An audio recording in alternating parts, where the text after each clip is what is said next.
Hey, Rock, we are Klein Alley's show. We got lots to get into this morning, and if you need us, 800-520-1067. Allie is in a bit of a situation, as you always are, but this has to happen. This conversation has to happen now because she doesn't want certain people to hear the conversation. Yeah, they could I've be already listening to gotten the in radio trouble later. for some other things that I've said on the air recently. Do us a favor. If you're listening to this right now, don't repeat this. Don't narc. Don't narc on Allie because we do share an awful lot about our personal lives on the show, hoping that it never gets back to the people that we're discussing. Yeah, and then sometimes those people go, I heard you talked about this and you said this happened. And I go, I was just lying. Show stuff. Yeah. But it's the show. Between you and me, it's not. We are telling you everything that we are not supposed to talk about, and occasionally, even when our significant others say, "Please don't mention this on your stupid show," we go. The first thing we think is, "This will be great on the stupid show." I know, and it's nice getting new friends that have no idea that they have to say, "Don't talk about this on the air" before they tell me something. Man, as soon as someone says that to me, the first thing I think about is this is going to go right on the radio. No, so. I have a friend who's had a boyfriend for a long time. They have a kid together. They live together. They're not married, but they've been talking about it. Now, a bachelorette party happened. So my friend flew to Vegas, went to a bachelorette party for our friends. They all went there. They partied. Found out that at the bachelorette party, she met a guy, bar hopping. They hit it off, got along, and then made out. Did not have sex, but made out.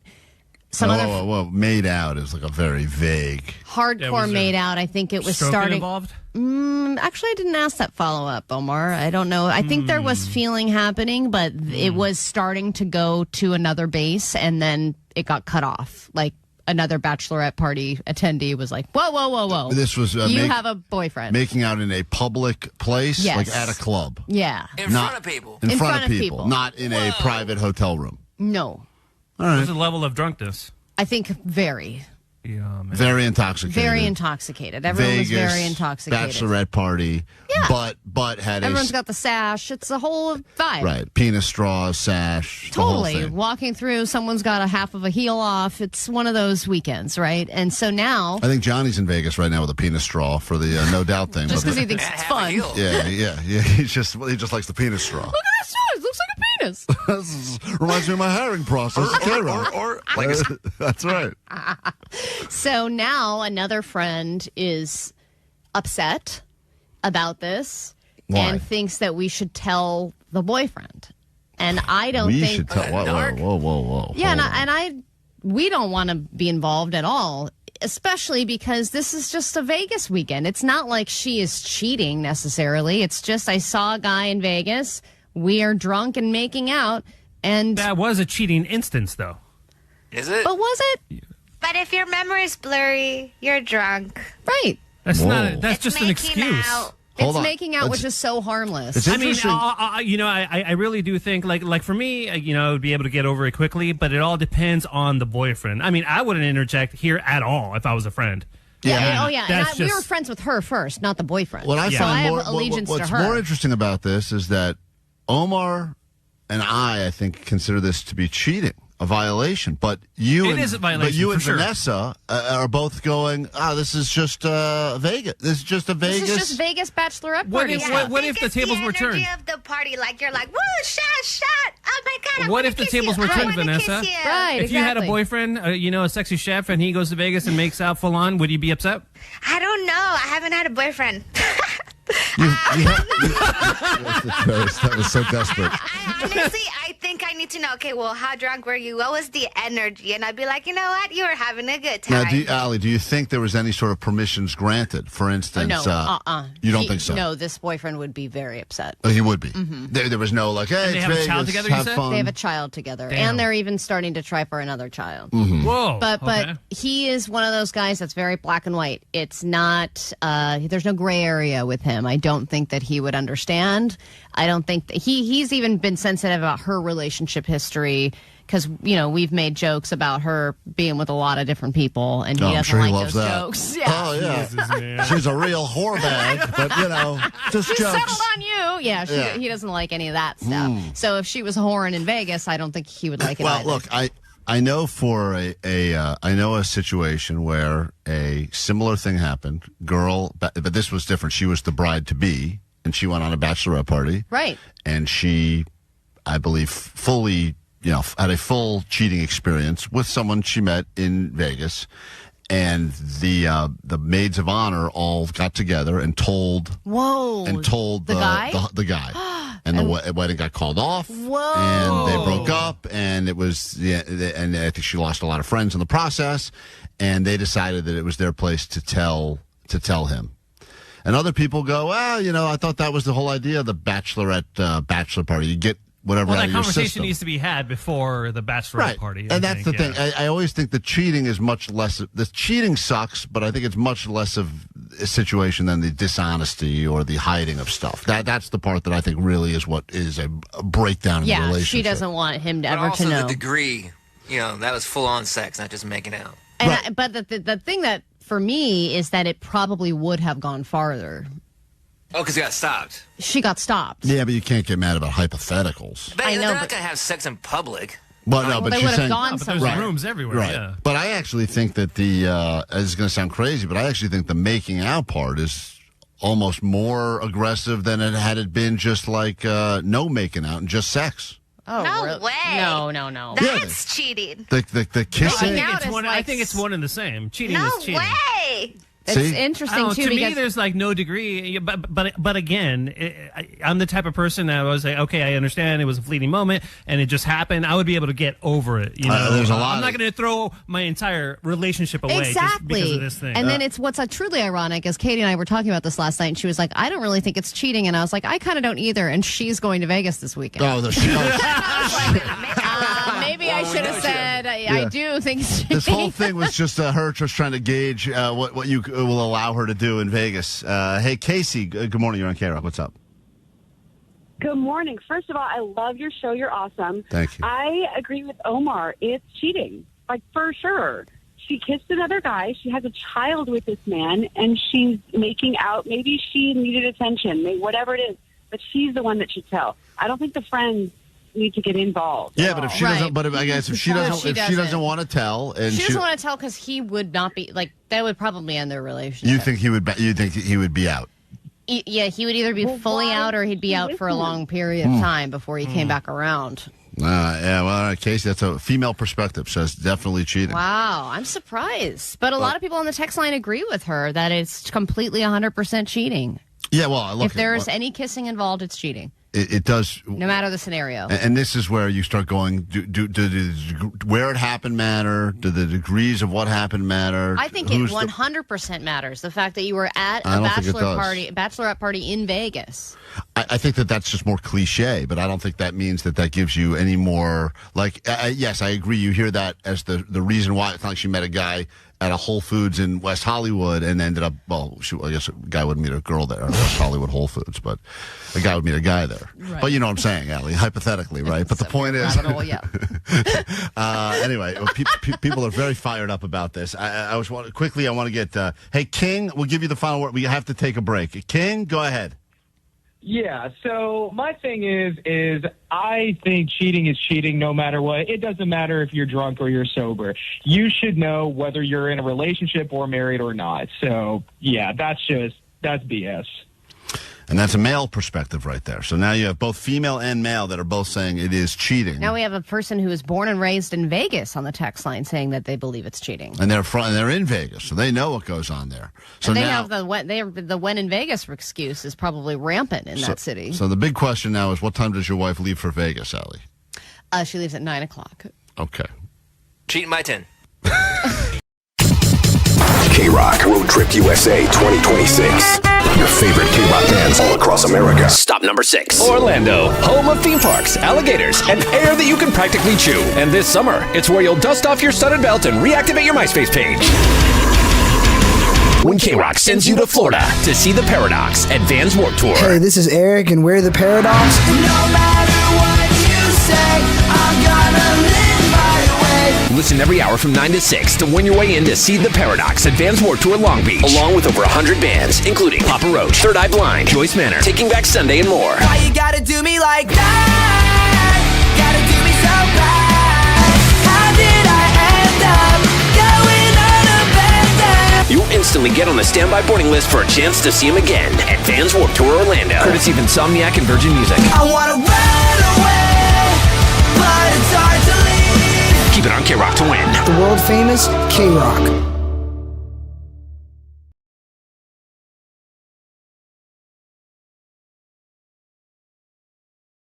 KROQ Klein Alley Show. When people think we can't outdumb ourselves, we always try to find a way. And I don't know when we started discussing. I think it was one of those things where Allie was talking about her T count on the air. Or I was talking about, there was a New York Times article, a really fascinating one, about how more women were taking testosterone supplements. Taking the T. And that it was improving their lives. And then a woman called in live and said, I am on this, and it has changed my life for the better. Yeah, someone on the text line here is saying that my wife's libido is skyrocketed, so that's one of the benefits of tea, I guess. And then the place I guess this woman had gone to was in Encino, Evolve, and one of the guys that runs the place, both the founders are in here right now, Michael and Edward, but one of them had heard, I guess, that they were discussed on KROQ, and they were very excited about it. And then next thing you know, Allie went in and she got jabbed up with the tea. I did. And then, guys, I don't know if you're aware of this, but Allie self-pleasured on the 101 freeway. Oh, my goodness. Did you know that? That was you? That was me. That was Allie. You see me? That was Allie. So It was an oil slick. yeah, I couldn't control the urge. the tea took such control of her. She dropped her phone in her lap. She lost complete control. And I went to get it, and I was like, whoop, this is happening now. You went and got it. Do you warn did. people when they get the tea replacement from you guys that is something that could happen, or is that only an Allie problem? You know, when we consult patients before they get on testosterone, we talk about the negative side effects. As a joke, I say one of the negative side effects is if you're married, you're going to need a girlfriend too. Okay, because you're too much. It just goes through the roof. Okay, well, that's a good negative side effect. I'll tell Klein's like, all right, I'm on great. board. Let's go. Jab me up. So we've decided on the show we wanted to figure out who had the highest T count. But this is already not going to be a fair competition because women and men, and I don't know how this works scientifically, and I know that you guys know this all because you have a lab and you are, according to diagnostics-driven medical clinic, combines advanced blood analysis, genetic testing. I don't know what any of this means, by the way. And one of the oldest places around, I think, in L.A. that's been doing this. So nowadays, everyone's hearing about peptides and hormone replacement and everything else, but you guys have been at it for a long time, Evolve and Encino. However, when we are doing a test here, it's not fair. It's not even Steven across the board, right? Because men should have higher T than women, right? Technically, yes. Hopefully, you do. Right. But what really matters is the testosterone is like accounts receivable. When we do your labs, we're going to see what's in your serum. That's accounts receivable. What is important is your androgen receptor, the amount of receptors that you have that receive the testosterone and the sensitivity to it, and also conversions of the testosterone into other forms of the hormone, like DHT, for example. So you could have testosterone of, let's say, 800, but you're low Which is a lot. It's okay. That's really? okay. 800 is okay? What's a good score? Give me an idea of a score that we would all want to have on. Give me a good score. So I can't answer that because even though let's say I'm at 1200, if I have a low receptor density, it doesn't matter how much I have. Right, because your body's not processing it in the right way. Yeah. Got it. So that's why we brought in genetic testing. We can see your rate of conversions. We can see your aromatase, which is converting the testosterone to estrogen. And so when we give the treatments, we have exact data on guiding us on how to give the treatment. Right, but if I'm the horniest on the show, which we discussed yesterday, does that mean probably I'm going to have the most testosterone? And I'm also hairy, too. That's got to help, right? He's also a bitch, too. Shut up, Jake. That's an estrogen thing. We're not asking that question yet. You can't process your testosterone. I'll process it all over you if you don't shut up. It's gross, dude. Jake's going to come in here and get jabbed first, but you're going to take our blood today, and then we'll have results wait, tomorrow. But is that true, though, that because he's horny and hairy, that he would have more testosterone, probably? So that has a lot to do with genetics. Testosterone doesn't equate to hair on your chest. It has something to do with it, DHT and all that stuff, but genetics have everything to do with it. So your genes call the shots. Right. So they should stop calling the shots. They really should. So Jake is entering. This is the big T test, and we want to make sure this is all on the level, which is why we're doing it live on YouTube right now and on KROQ. So Jake's going to get jabbed first. And how much blood are you taking out of Jake? Just out of curiosity. Taking 3 vials. Three vials I didn't realize we were taking 3. Cool. Why do we need so many vials of blood? Well, we don't just do the testosterone. We're going to do everything. So we can my God. 3 vials. So we're going to know estrogen levels, too, then. yeah, we're going to see hormone signaling, luteinizing hormone and follicle stimulating hormone. So Jake's going to give. Jake doesn't like this. Jake does not. Jake, you don't like giving blood, dude? I don't like needles. Oh, really? Does anybody like needles? I don't like them at all. I may pass out. Because you don't like this, No. and Jake doesn't like it, and Vanessa was like, I'm good. Yeah, no one really wanted to do this, to be honest, Allie. Like, I think you're proud because you had a good T number. We talked about doing this. No, I think it'd be fun. Johnny wanted to do it. I think it's funny. It'll be funny to figure out who has the highest T on the show. But like now it's just funny to see all you guys bitch out on a little blood draw. I'm doing it. It's 3 vials, not a little blood draw. 3 vials. Oh my God, who cares? The needle's going in once. Jake, all they do is a little switcheroo. Jake, you get jabbed yet or no? Yeah. Jake's getting jabbed. Oh, relax the hand. So let me I get. can't look. I can't so look. once you get all this information from Jake, all this blood from Jake, you can pretty and much all his little bitch boy screams. you could tell exactly what his testosterone level is, and you can't predict just by looking at him right now. I mean, I don't want to say I don't want to say that we've predicted somebody has low testosterone before. Right. You can sense when somebody has low testosterone. But for the first time in my professional career, I'm a boy right now. I'm a strong boy right now. Jake, did you bring your dog with you for support? No. Oh, so Jake is going to be checked as well, and we have a side bet. I don't know what we're betting on the side as to who's got the highest level, but you said that there is going to be some sort of a conversion between men and women, so you can score this evenly, right? So Allie, Vanessa, Jake, Johnny, Omar, myself, you can figure out a way to make sure that we're all on the same level. So we can get, when you give us the scores tomorrow for the highest testosterone, it will be you'll do whatever the mathematics have to be to figure out who really has the best. Yeah, absolutely. And is Allie's number it's going all to be about best worst. Is Allie's number going to be flawed because she's already taken the jab, or is it out of her system now? Because how long has it been? I stopped taking it, yeah, because it has to be out of my system if I do IVF. Otherwise, I'm going to have I don't know. You said like a steroid baby or something, right, Michael? If you are doing IVF and you conceive and you have a girl, she's been getting that synthetic testosterone as well. Yeah. So we don't want you to be on any kind of hormones. Your IVF doctor is going to be taking care of all of that. It's all out of my system now. But I did save it so that I could resume afterwards because I did like using it. Allie, Jake's out. Jake just gave his blood, so Jake's ready. Make sure. Jake. Yeah, give him a lollipop. Do you think Jake is going to win the? Jake, you want to evolve hat? They brought a bunch of merch in here. Jake, Jake, do you think in all seriousness you're going to win the testosterone contest? I feel like you're going to finish last. I have a feeling. I don't know why. I think there's a shot. I got a shot at winning, yeah. You do? You really think so? Yeah. You think you have the most testosterone on the show? Yeah. Why? Because I'm the only real athlete on the show. Yeah, wow. Well, first of all, you've got those giant man boobs, which you've lost a lot. But Jake had huge man boobs, like really nice Sydney Sweeney style ones. Nice. Do you think that would mean? Do you think that You ever seen man boobs like that, Michael? Do you think that means he would have high estrogen because of all the giant man boobs he had? Could be prolactin, estrogen, can be genetics, how he stores fat as well. What if I was a Division I athlete? Are you currently a Division I athlete? No, but I wasn't.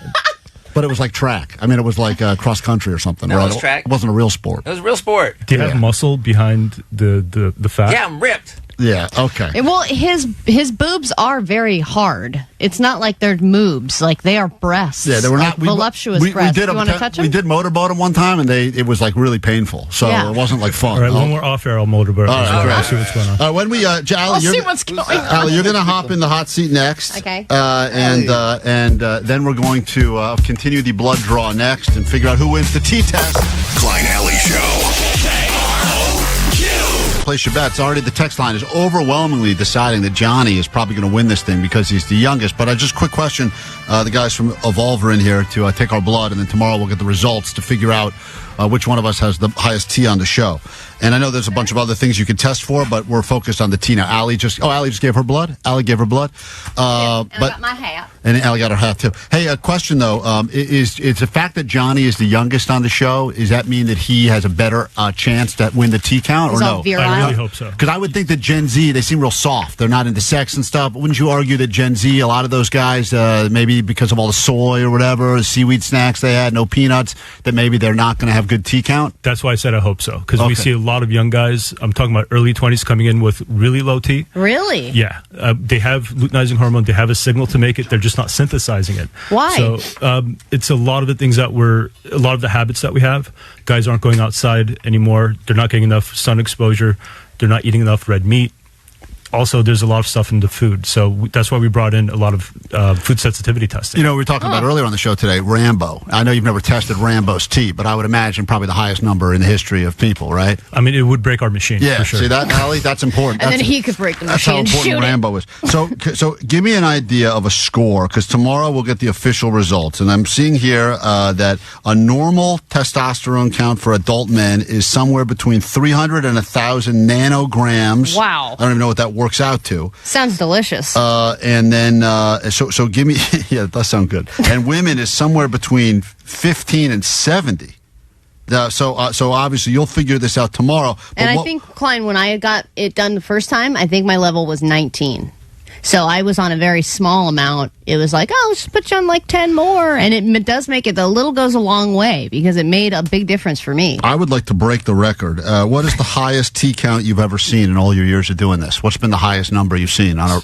So we can determine if someone's on testosterone just by looking at luteinizing hormone and a couple of other factors. Mm-hmm. The highest I've seen naturally was 1,300.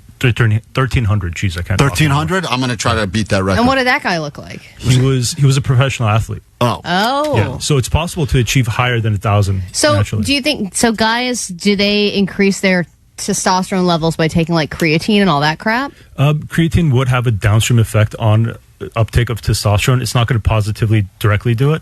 It's going to be more from stronger muscle. exercises and all that stuff. Yeah. What if I just eat bone marrow all day? Can that help? It's going to help, but to signal to the testes to make more testosterone, it's bone marrow alone is not going to do it.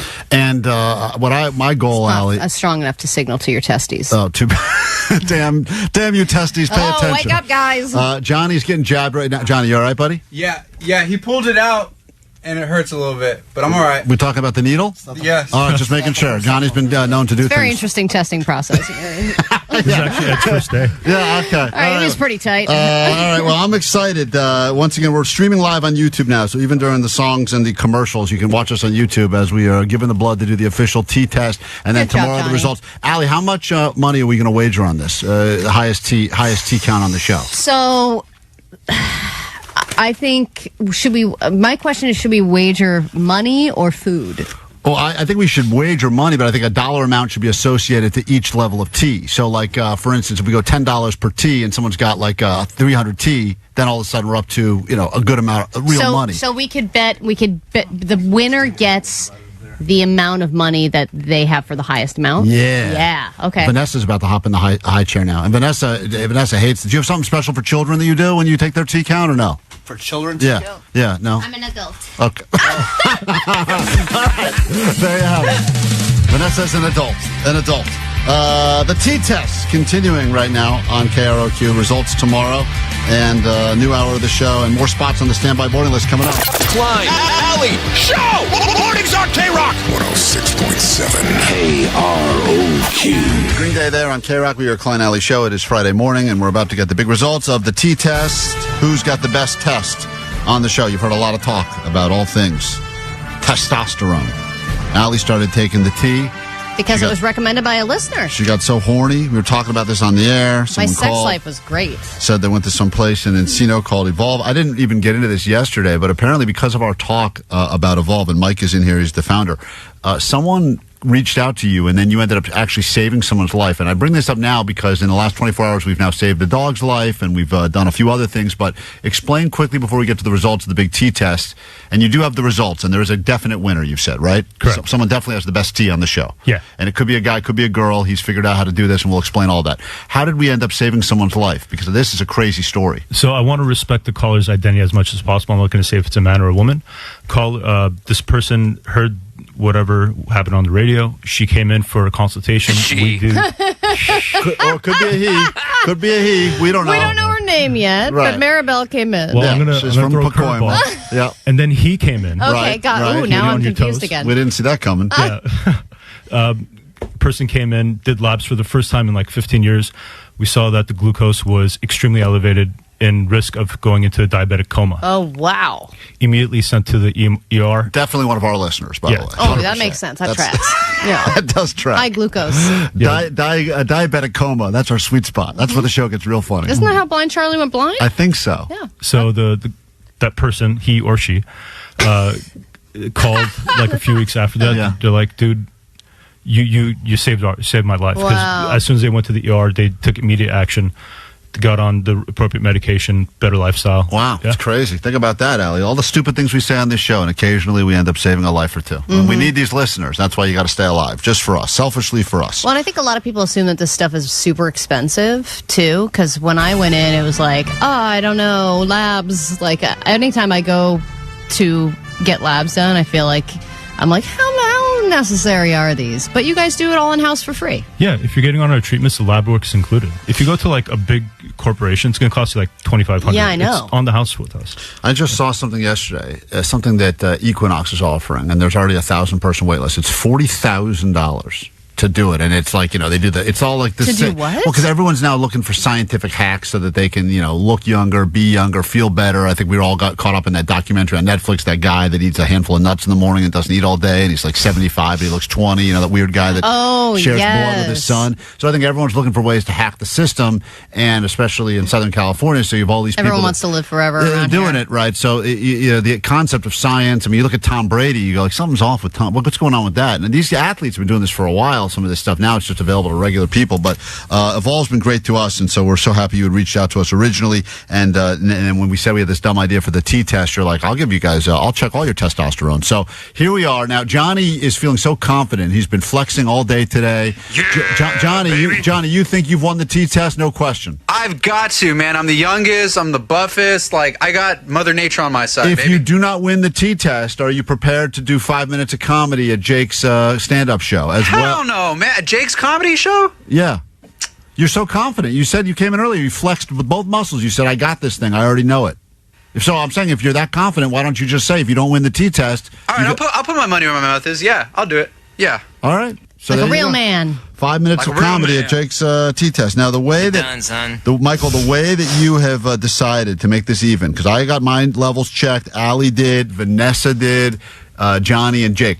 And to make it fair between men and women, because men and women have obviously different amounts of testosterone, you just figured out based on percentage that we have. So if Allie is 65% of what she should be, she gets a score of 65. If I'm 84%, I get a score of 84. That's how you've done it, right? Correct. Percentage of the reference range. Percentage. That way it's even among genders, and no one can start calling shenanigans, Al. You can't say, I don't have balls, not fair. Oh, I do. Oh, okay, good. So Allie has balls. Those are herbs. All right, so I don't want to start with the least amount of testosterone on the show, because that would be hilarious. Let's start with who finished in fourth place. Fourth place, and then we'll go fourth, third, second, and then we'll figure out who has the most and who has the least. So let's start in fourth place. This was the fourth place person on the show as it pertains to their level of testosterone. The fourth place is Allie. Whoa!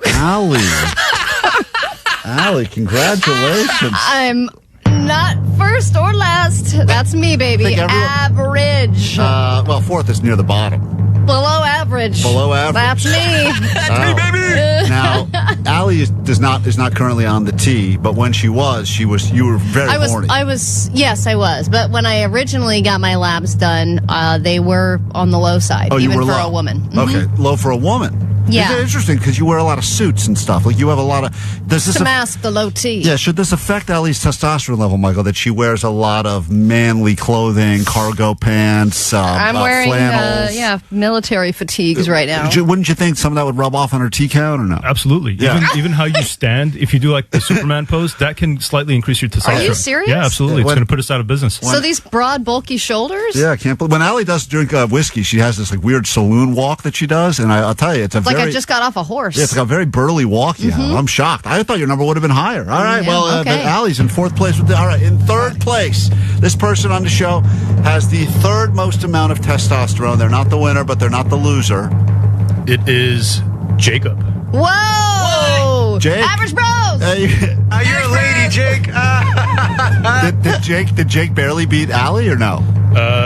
It is a 10% differential. Wow. Oh, Jake. It's a lot. Jake, you were a D1 athlete yesterday. You're bragging about, I'm a D1 athlete. I'm going to crush this thing. Now your D's like, boom. With the second, now this person is not the winner, They have the second most Oh my amount. God, this means that you're either at the top or the bottom. You feel good. You feel good, don't you? I woke up with a rager this morning, which makes me feel good. But I'm just giving you a lot of information right now. Who has the second most amount of testosterone on the show? The second most is Kevin. Whoa, Klein. Oh, I'm so mad. Now, So now that hold means on. number one is either Vanessa or Johnny. What a Johnny's already in the hall doing a victory lap, which makes me think that maybe he's wrong and maybe Vanessa somehow took this thing because we're all convinced Vanessa's savage. Yeah, dude. And she does have the biggest. She's got a lot of ferocity. She's got the biggest balls on the show, metaphorically. Mm-hmm, yeah. So I finished, and what was my number? Where am I at? Just out of curiosity. You want me to give the percentage or the number? Both. Percentage. Well, all right, fine. I want both. Fine, give both. Okay. You are 1,100. Wow. Your percentage is 110%. 110%, baby. Always got to give that extra effort on the T, Allie. Oh my! So someone had more than 110%. Wow. All right. Oh wow. This is exciting now. Now I guess we should go to the winner of this thing because that will determine who had the lowest T on the show. So with the most amount of testosterone on the show, I thought I had a chance at it. I'm so bummed. With the most That's amount still of a lot, though, Klein. 110% of T, baby. The Ugh. most amount of testosterone on the show belongs to who? At 115% of the reference range Whoa. is Vanessa. No way!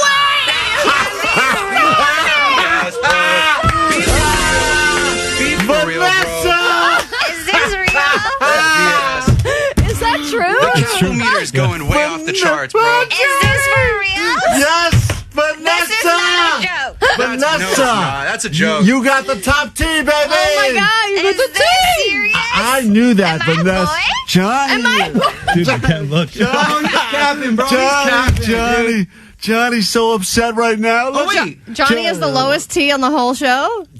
Where's Johnny's T level? okay. What's Johnny's Is T this level? serious? I'm still in shock.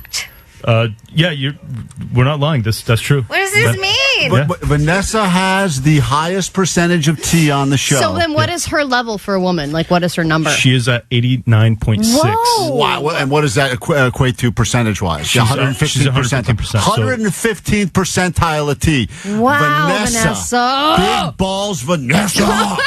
You from now on, you are now. We're gonna move on from the dog thing. It's all this now. Yeah, you are Vanessa. No wonder I'm so aggressive. That explains a lot, man. Cool. How do you feel? That's awesome, Vanessa. I don't know if this is a compliment or if there's something wrong with me. Nothing No, wrong there's with nothing you. wrong with you. Mine was at 19, I think, when Vanessa. I first did it. Vanessa. What is and let's talk for a second about the saddest person on the show now. How low The man is who must do comedy. how low? This is cap, man. This is cap. How low? There's no way Vanessa could get somebody pregnant and I can't. Shut up, girly man. There's no way. I hear a little lady talking. Hold on. What was Johnny's low number? You want the number or the percentage? Both, please. Okay. Percentage is 46% at Wow. 624. Wow. So is that in the average range? It is. I mean, it seems It like is- it's right in it the is- 40th, it is- 50th percentile. Yeah. So right in the middle. He is kind of right in the middle. Yeah, High he's in middle. the middle. Johnny, so you have the lowest T on the show. Yeah, right.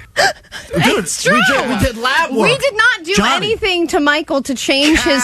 Cap, whatever. What do you mean, cap, whatever? means am I going to why, trust bro? Am I going to trust the laboratory or the guy who says cap, whatever? Me, the guy in the crop top. Trust me. Johnny, you have the low T. You are low T, Johnny. Yeah, right. All right, whatever. You're, When is this comedy show? 13. God damn it. We have to do all might be girl sick of that material day. now. Johnny, you're gonna I relate might be with. on my period that day. Oh yeah, I bet you will be. Wow. Okay. Fascinating. Vanessa, I never would have got. Good for you, Vanessa. Yeah, look. Wait, one more time. Is this real? Yes. Real. These are the real. Johnny, what do Klein has so much respect for you, Vanessa. you? I really do. Vanessa, you want to go lift together after the show? I'm like Wanna having spot a me? conflict in my brain. Like, what does this even mean? Vanessa, What did does you having also a wake up with a testosterone rager this mean? morning? Hey, Vanessa, I woke up with a rager. How about you this morning? No. Okay, well, think about it. Well, Michael, fascinating results. Evolve, cannot Once thank you I guys think about it. enough for doing that. Evolve Anti-Aging on Instagram.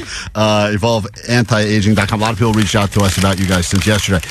So what is, Vanessa's serious now. As a lady with a huge amount of testosterone, what does this mean for her? Does this explain why she's all heated all the time and yelling at me? What are the tendencies of a woman with high testosterone?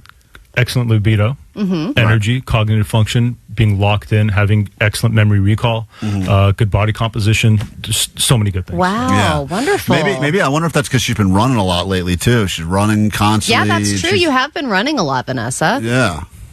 Does that have to do with Vanessa, don't turn this into a negative thing. This is a great thing. Yeah, and 323 pointed out that you're probably not going to get pregnant. You're going to impregnate somebody. Yeah, you're going to impregnate someone. Vanessa's in there breaking stuff in the other room now. She's all teed up. That's all right, Vanessa. Get her into a rage room. Take a chill, all right? That's exciting. Wow, okay, if you're just joining us, breaking news. Wow. Lab tested. Vanessa has the highest T on the show. Unbelievable. Higher than yours, higher than mine. percentage-wise. And then the loser, the man that was so confident he was going to win this thing. And the man with the mullet is at the lowest. Low T Johnny. Unbelievable. That's BS, man. All right, well, anyway, what an exciting Cap on this thing. company. Cap on you. Stop. Thank you. Michael, thank you for letting us take all of your technology and make it the stupidest thing we could have done on radio. Big Dog Vanessa. Yeah. Someone said they're going to charge Vanessa for 3 seats on this flight to Denver with all of her balls she got to bring with her. All right, Vanessa, congratulations. Anything you'd like to say as the Big T champ? Let's go. Yeah. Oh, yeah. Let's go. All right, thank you. Michael, what a ridiculous way to start our weekend. So there you have it. We're all technically normal, but if you're keeping track, Vanessa is the most T on the show, followed by me, and then you got Jake, and then Allie, and then bringing up the rear is Postmaster. Low T Johnny. All right, it's KROQ with Klein Alley Show. We know you didn't ask for these videos, but you're watching them anyway, which means... Klein Alley Show. Mornings on KROQ. Yeah! KROQ. KROQ, Klein Alley Show. When did you learn about drugs, the dangers of drugs? Do you remember when you were first introduced to drugs in school, or if you learned about it on the playground? Learned about it from a stepdad. I learned it from watching you, okay? You know, I remember learning more about sex than I do about drugs, but I think when they taught us about drugs, I want to say I was in 7th grade, and I don't think they talked too much about specific drugs. It was just drugs. There's drugs out there, and they're bad.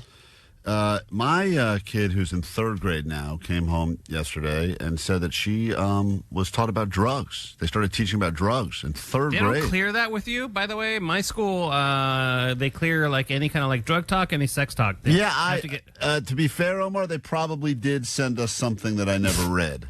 So maybe because I was on drugs. Because I was on drugs, so I didn't read watching it. porn. But no, I don't know. I was surprised. Well, first of all, also I should point out that what her definition of drugs is. She started accusing me of being hooked on drugs, and I thought she found my shoebox full of fun stuff, and then it turns out that she was talking about that I do caffeine every day. Oh, okay.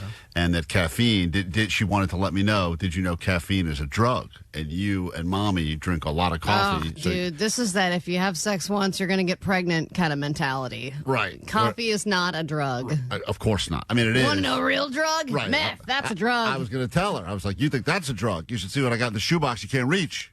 That's the drug box. You're like, if the coffee's not working, I take Adderall. That's more of a drug. So here's how this started. And I picked up with and she said, we're learning about drugs now. When I said, that seems early. What is she, 9? It's L.A. though, yeah. So what are you learning about? Stupid man, fat man. Oh, that's the other one. That's clearly they haven't learned about bullying yet. They've learned all about it. I wanted to record what my older daughter has learned about drugs, but as soon as I grab the phone to record, she's got to get her sound bites in. Yeah, the little one's got to get her. Fat man, hey, fat man, come away. She knows what the people want. That's her catchphrase. So Stupid man, fat man. What did they teach you in school about caffeine? Oh yeah, it affects people differently, but it can make you be all like tired and lazy and like. So this is what caffeine could do, according to what you learned in school. It can make you tired and lazy. Tired and lazy. So she's obviously confused a little bit. Caffeine? No. That's the opposite. It can make you not feel well. That's alcohol. Caffeine can sometimes make other people feel anxious. Yeah. It's true. And like. What else did you learn about? We learned about a drug that you smoke. No, not a drug that you smoke. She did say that they learned about something that you're not supposed to smoke, and I was like, well, you're not supposed to smoke anything. I mean, you're supposed to snort it. Right. That's what they teach you. Right. Talking about cigarettes? No. Cigars? I'll tell you. Crack? No. I'll tell You guys seem like you're really. Well, You seem like you're going up to a drug dealer. I am trying to. What is What it? do you want here? Crack? You want Well, I'm trying to figure out what she learned because she said there's something you're not supposed to smoke that's a big word, and I was like, well, it's got to be marijuana. methamphetamine? Well, it's probably marijuana. I would think. I don't think they start teaching about meth to 9-year-olds. What, you think they do a gateway drug at 9 and then they... you got to do a gateway Wear drug it? lesson. Yeah, you start with caffeine. It's a gateway drug lesson. Then you kind of introduce this is what right. drugs are. Okay, now that could be. What? Green leaves. Cocaine? Are you learning about green Well, leaves? your wife's an idiot. Well, well, I think cocaine starts in green leaves as well. But yeah, I mean, so She's going right to the fields. yeah, we're at this point now. We're giving her quite a lesson in drugs, trying to figure out what they've covered in school. Perhaps all they even talked about was caffeine, and now we've given her a whole barrage of things that she can learn about. Are you learning about green leaves? Weed, marijuana. We're learning about one of the ones I think I remember is it's like from this plant. The devil's lettuce. That's so weird. Marijuana. Is that from a Is plant? it green and looks like that? Or... I don't know. Does it look like this in my sock drawer? Does it look like all of these little roaches that are around my backyard? Because it here? can also look like these gummies. It could look like this. It could look like this. Yeah. It's so funny because in a moment she wonders why I'm so curious about this lesson because she claims You I've guys never. are both really getting inquisitive. Well, she said I've never asked her about one other thing she's learned in school ever except for this. I don't know. They don't show you pictures. What did they tell you that one does? I forgot. I'll tell you tomorrow. Why are you so concerned? Oh, well, I'm curious what you're learning in school. You're never that curious. You're like, oh, okay. And I'm telling you, I don't know yet. Well, she's making the point. Good impression of you. Okay. Okay. I'm not that. What Math, blah, blah, blah. Right. She comes back and says she learned how to write a letter in cursive. How many follow-ups do I have for that? Not a lot. But when she's asking about, I need to know You what have like 17 other terms. Yeah. Mary Jane, the devil's lettuce. I need to know what she's learning, so I need to know to cover my own bases. You know what I'm saying, Allie? If she knows what's up, I need to get. So you're just concerned about your stash. Yeah. Got it. Uh-huh. You're not concerned about your cursive. No, not at all. Because, no, I do know, but I forgot. It was long. I'll tell you tomorrow. Jeez. All right. Yeah, we're learning about drugs and, not just... Never take drugs from people. And, See, there you go. From other people? Is that what she said? She's just saying you don't take drugs. Buy them from a pharmacy. Right, you got to get them from someone you know, right? I do. Now, the other one now has decided that now she's learned that drugs are something you're not supposed to do, so now she's decided that she's now going to take drugs. Cool. So. And I do. And every single day, and I said yes, and I had one today. So everything that She's good at yes and. everything we've just tried to teach them do not take drugs at all, and she goes, I'm going to take them, and I already took them today. So I do. And every single day, and I said yes, and I had one today. you had a drug. You had a drug today. What drug? It was to smoke. Ooh. She smoked today. I mean, she does have that smoker's. You hear it in the dude, voice. there it is. Yeah. You hear it. Yeah. She's got that I just got back from Vegas sound. Sure does. And I said yes. Where did you do that at? At the back 40. At your school? At your elementary school? Okay. It's not funny, Sienna. But nobody got me in trouble for some reason. All right. So there you go. Tried to teach a lesson. It didn't go well. Well, you know what's good is that the younger one can now teach her younger friends about drugs. Yeah, Yes. so now, Allie, you have to do exactly what you did with the talk about sex, and you need to now tell your 4-year-old about drugs. About drugs? Yeah. 'Cause Okay. your sex talk My went so sex well talk with him. went awesome. When he I said think- his hands were sticky. Yeah, I said, do you know where babies come from? And he said, my hands are sticky. And I was like, you're on the right Sticky icky, track. baby. That's right. What that guy said. Sticky icky, the devil's lettuce. I'll teach him about the devil's lettuce tonight. So remember, this is the valuable lesson we should take from this. You want to do the drugs, don't have the kids. There you go. That's what I should have said. Should be interesting tonight. Quick break, and hopefully we helped everyone now. This show started with a call from a listener that got out of rehab right into the conversation about drugs. I hope this wasn't triggering for her. Man, probably too late on that one. KROQ. Klein Alley Show. Mornings on KROQ. KROQ. KROQ Klein Alley Show. Your brackets should be filled out by now. You have a few days to get that done. Mine's already somehow busted. None of the games have even happened yet. But here at KROQ, it is time for an annual tradition where we celebrate the worst of the worst, and that is what we call March Badness. And in honor of this being a big drinking week, not just because we've had crazy weather, good day drinking weather here in Southern California, but because tomorrow's St. Paddy's Day. And there's a lot of drinkers, a lot of different types of drinkers out there. It's an opportunity now for you to nominate the worst of the worst when it comes to drinking. I would already like to nominate what I saw over the weekend, which is the amateur drinker that goes way too hard, way too fast. Like 3 days a year, they're drinking days. They're like the New Year's Eve and the St. Paddy's Day and the Cinco de Mayo drinker. Within an hour, they're in the back of an ambulance. Yeah.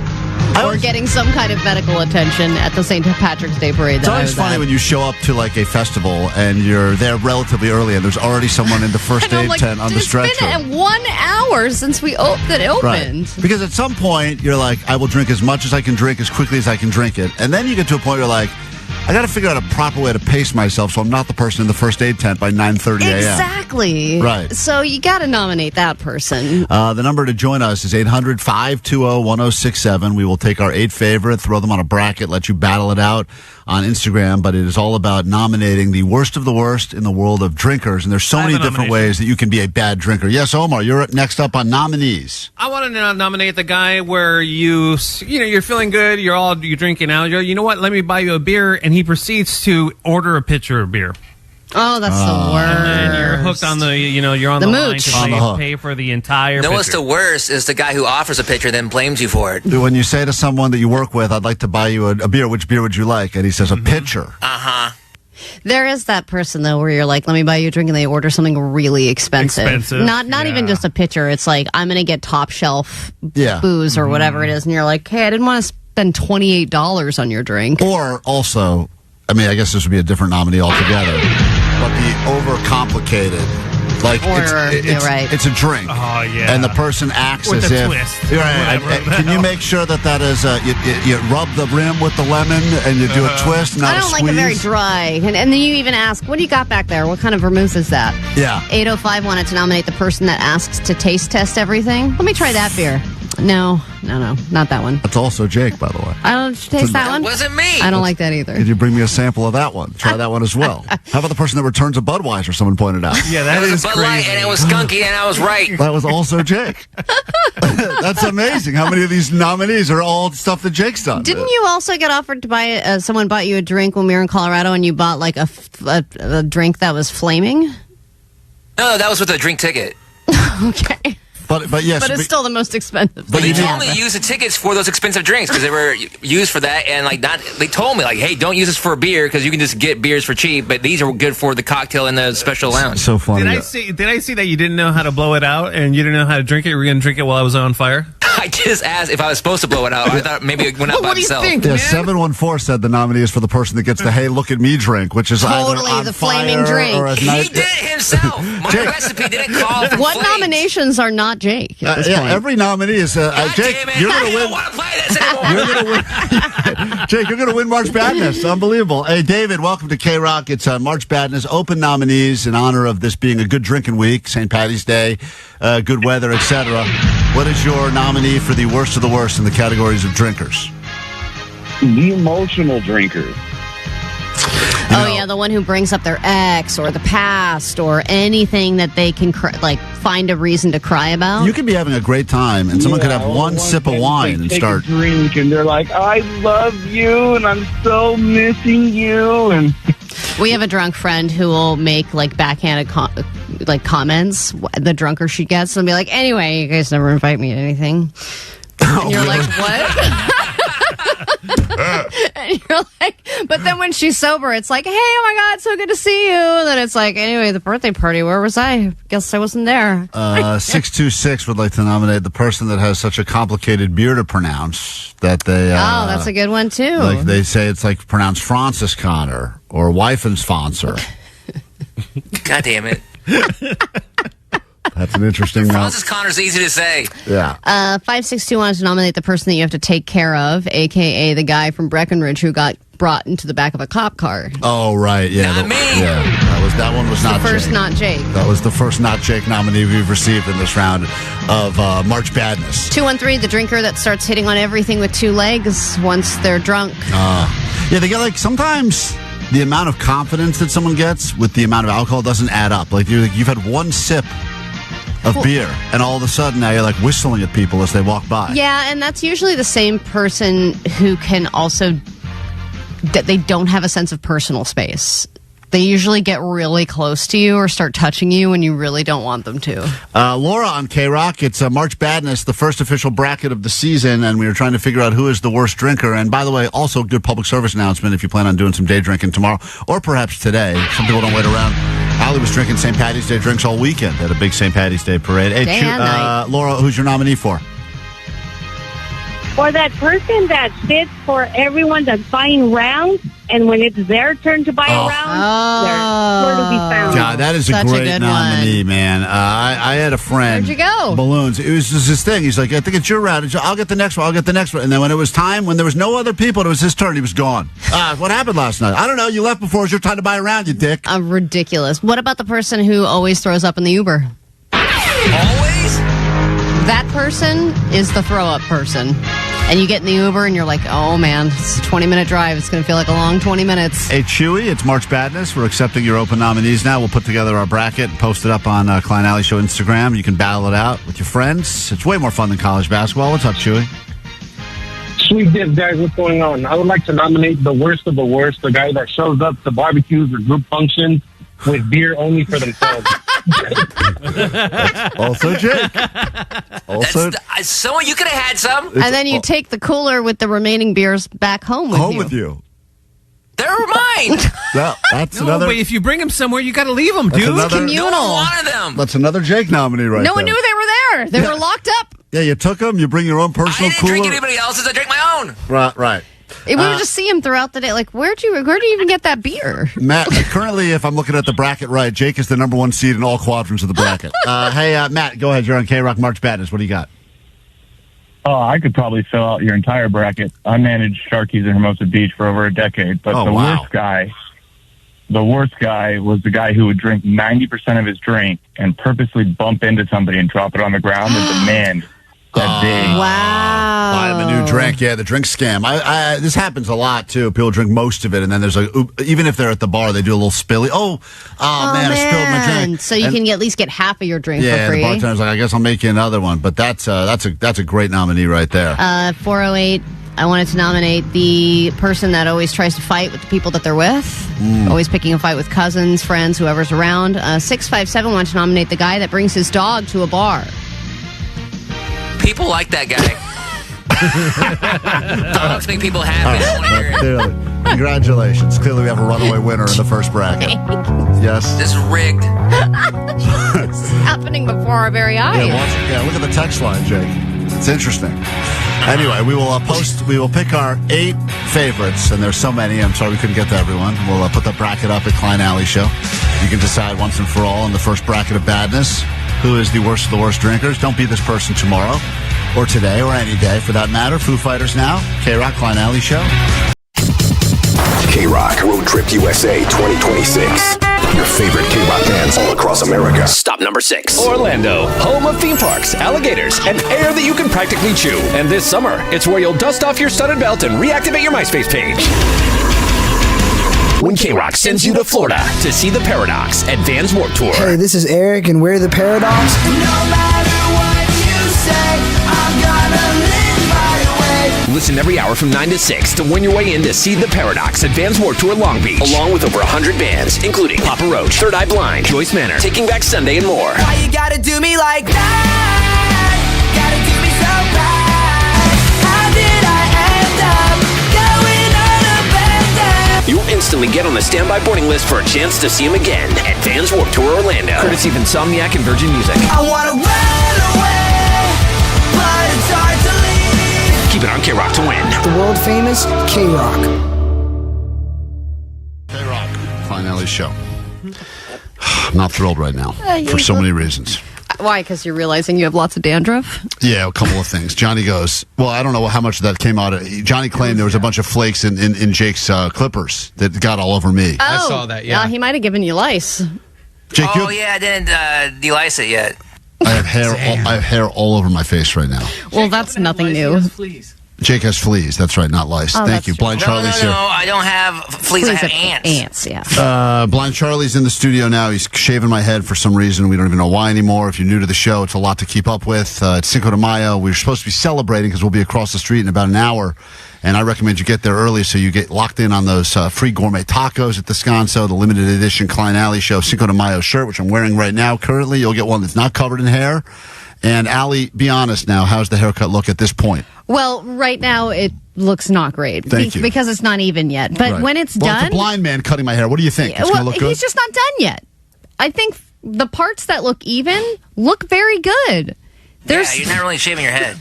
Yeah, I mean, it's actually looks fairly normal. It's funny how every time you try to say that, Johnny just laughs in the back. Because you...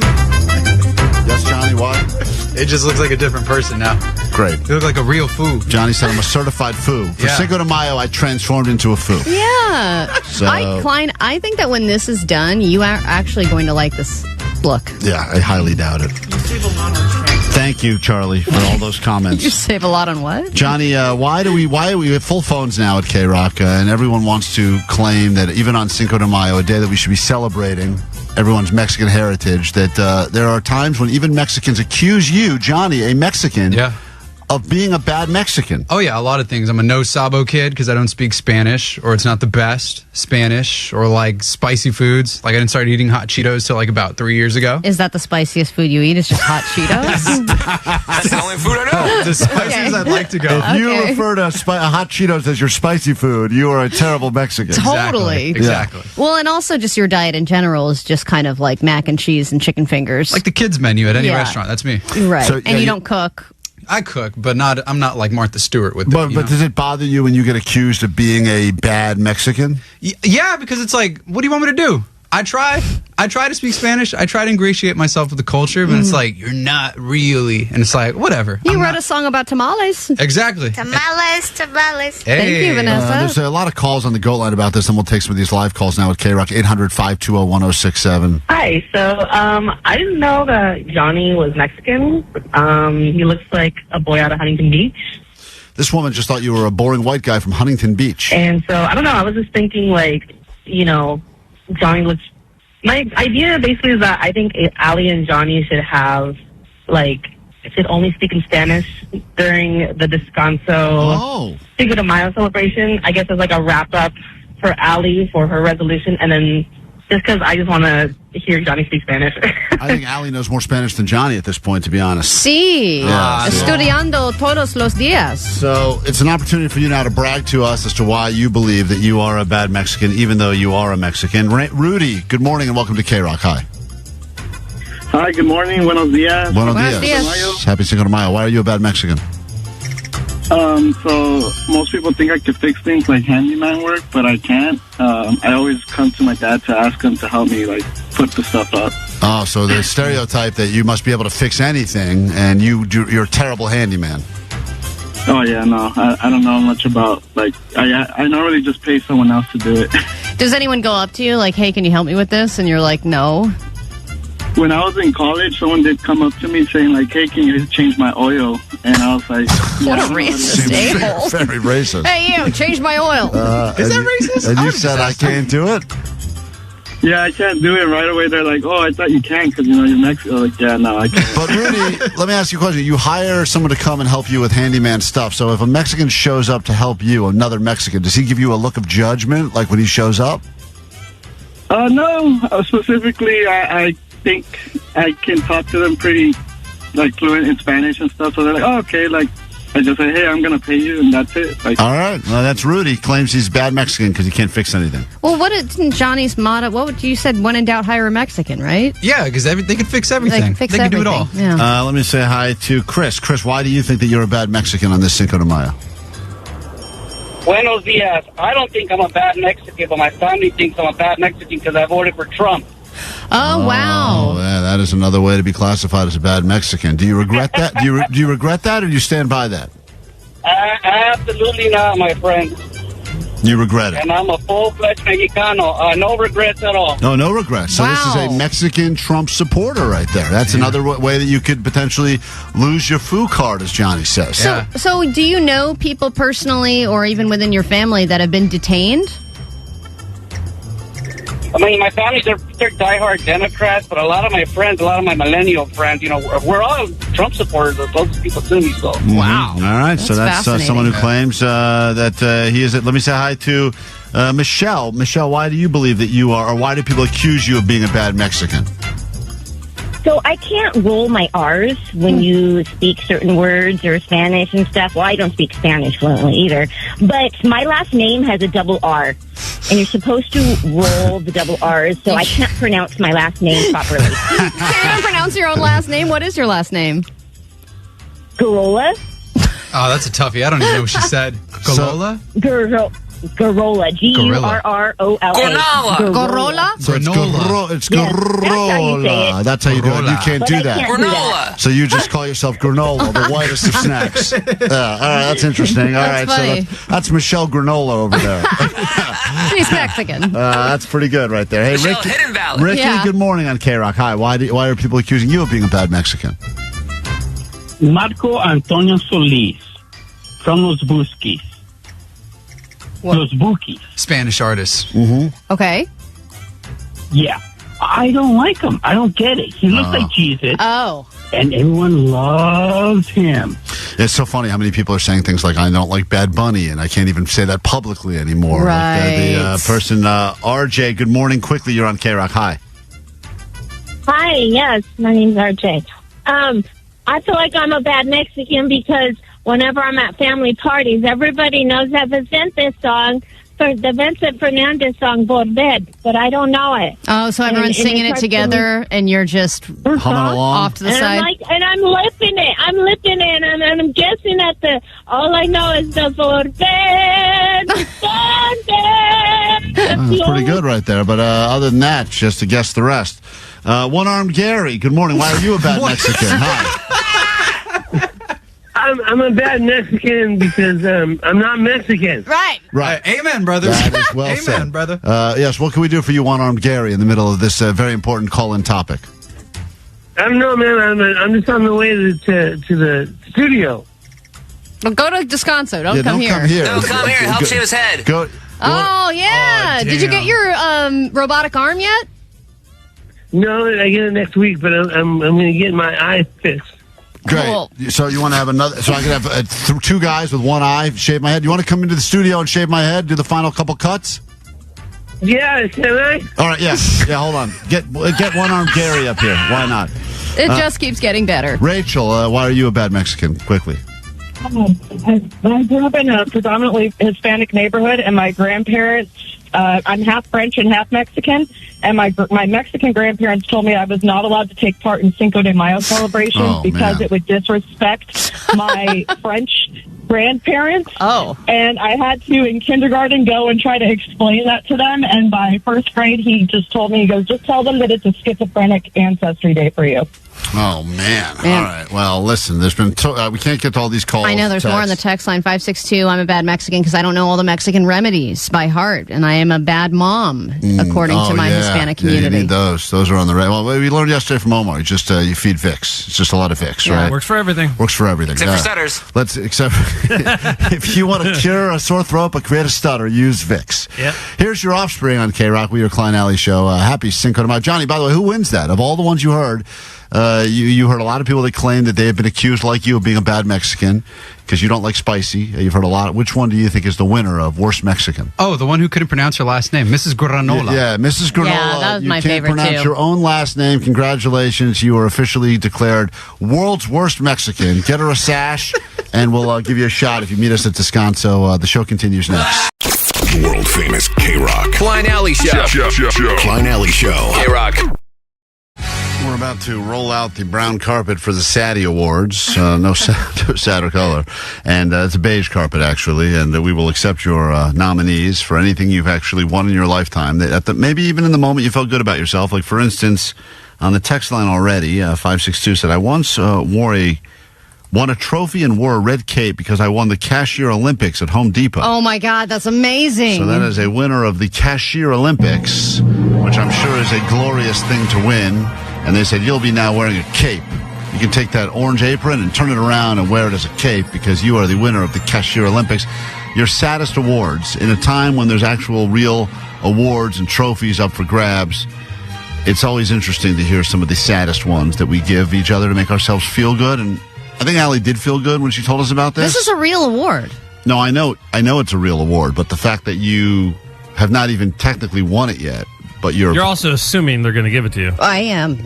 The whole story is crazy, and to be completely honest, Allie, I don't think that even if you win this thing, it's going to change your life even a little bit. Oh, it'll change my life completely, and then we can say we are an award-winning show. Well, we wouldn't with be. an award-winning co-host. Well, you could be the award-winning co-host, but once again, if someone asks one Are follow-up, you an award winner? No, you're not. I'm sure at some point I won some sort of a participation, something or other, BS. I got reached out to by this podcast that it focuses all on fertility. It was, I guess, a result of the video that we put out of me taking the tequila shot and revealing the results of the IVF round 1. Crying, yeah. And they have, this podcast where they talk about fertility, IVF, etc. Now, this woman... The whole podcast, every episode's about fertility?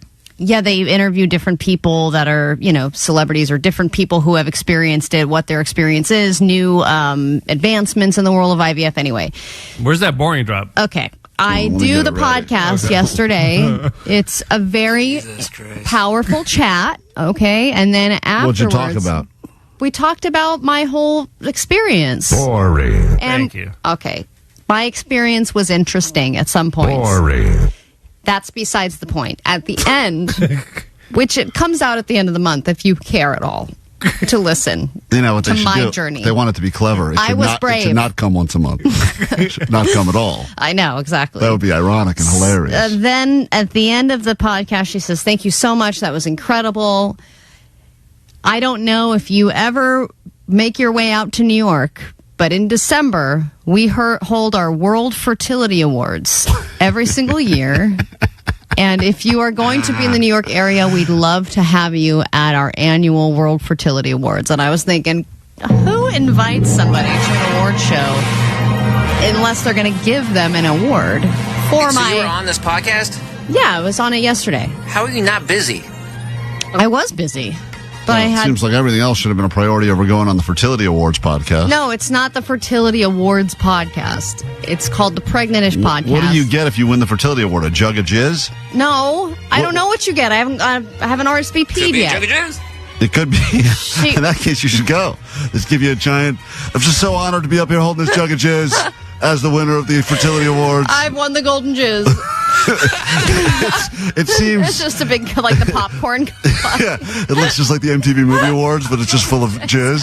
Wait, Allie, first of all, this is She's amazing. basically implying that if I go, I've won. She's not implying anything. For my bravery. They're doing an award show My called How Many vulnerability, Years? my rawness. Can I ask you a serious question? How many years has the, quote, Fertility Awards been a thing? Well, I just learned about them yesterday, so let me tell you. And isn't that so sad for the people that are already having trouble conceiving that they also can never win a fertility award either? Like, not only... These are for pioneers in the fertility world, celebrating global leaders shaping the future of fertility. Would you like to know about any of the honorees from 2025? Yeah, who are these buddies? Please tell me about Aura Ring. Yeah, Aura. The Aura Ring won for a company, okay, and then also a lady named Lucy Lines from Australia won. I bet Lucy These is are fertile. people from all over the world, and a woman named Allison Bertolucci won in the United States last year. For So there's what? a U.S. winner. I don't know. Here, there's a category labeled Best Physical At-Home Product Supporting Patients Trying to Conceive. Yeah. If this award is not one, if this is not entirely Latino winners, then there's something wrong with these awards. Yeah, for sure. This should just be quinceañera. This whole thing seems flawed. Allie. Excuse me, Omar, does this not look like a legit website? There's like gold rings around it. Is there an eagle? It seems like a cash grab for some reason. No, it's not. This woman who runs the podcast created these awards. Why is there a category using art to elevate ART? I don't know what that means. What's that about? But there's also a magazine, it seems.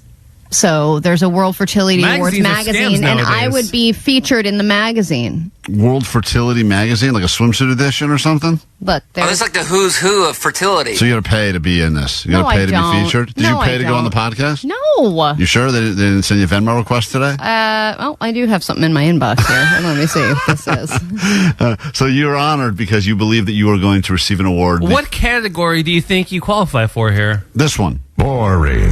No, a pioneer, a person that's, changing the game with IVF. You're not changing the game. You're just going through the motions. No, I'm talking about it publicly, which a lot of people don't do. Which So how's that changing the game? 951 says everyone shut up and congratulate Allie on being the future recipient of the Jizzy Award. So I think it's great that Allie can Oh, get yeah, that. Jizzy. Okay. We should do You our own guys thing. would be Call it the jealous if- Jizzies. yeah, you I love that. Be The jealous Jizzies. if you don't win a Jizzy.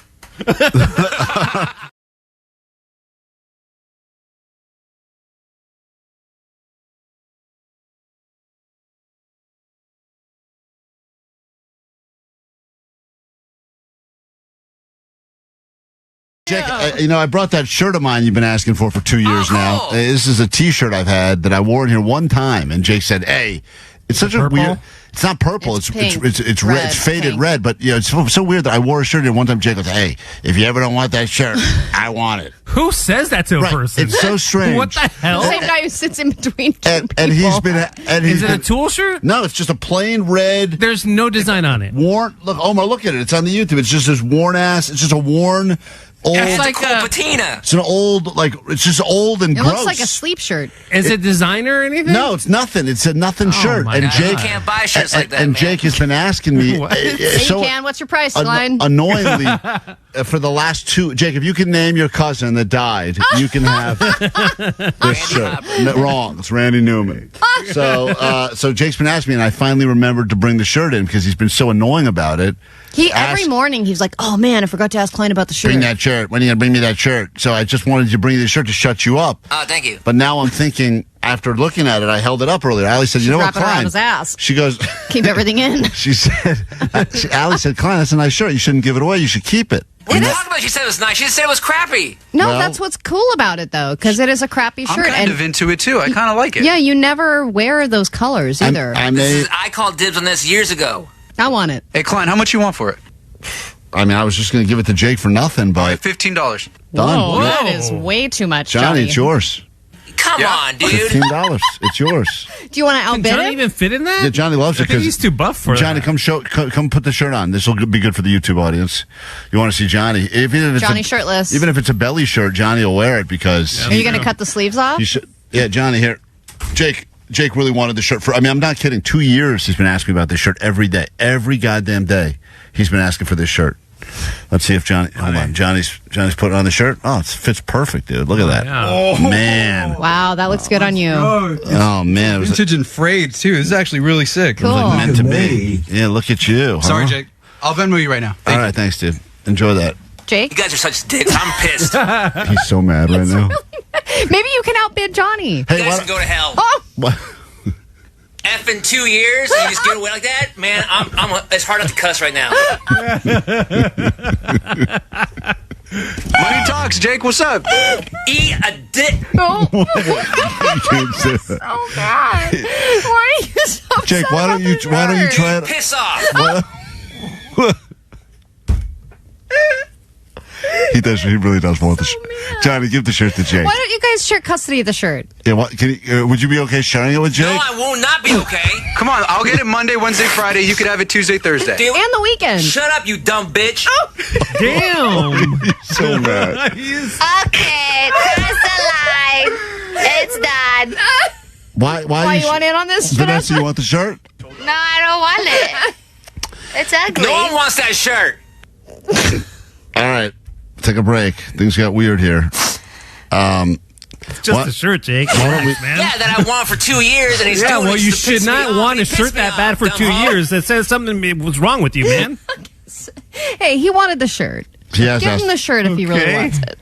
Johnny. This is like the tism coming out in Jake. yeah, right? it is. It is. Yeah. It's full tism. You can't spell tism. Can't spell tism without T. And Jake really wants that T.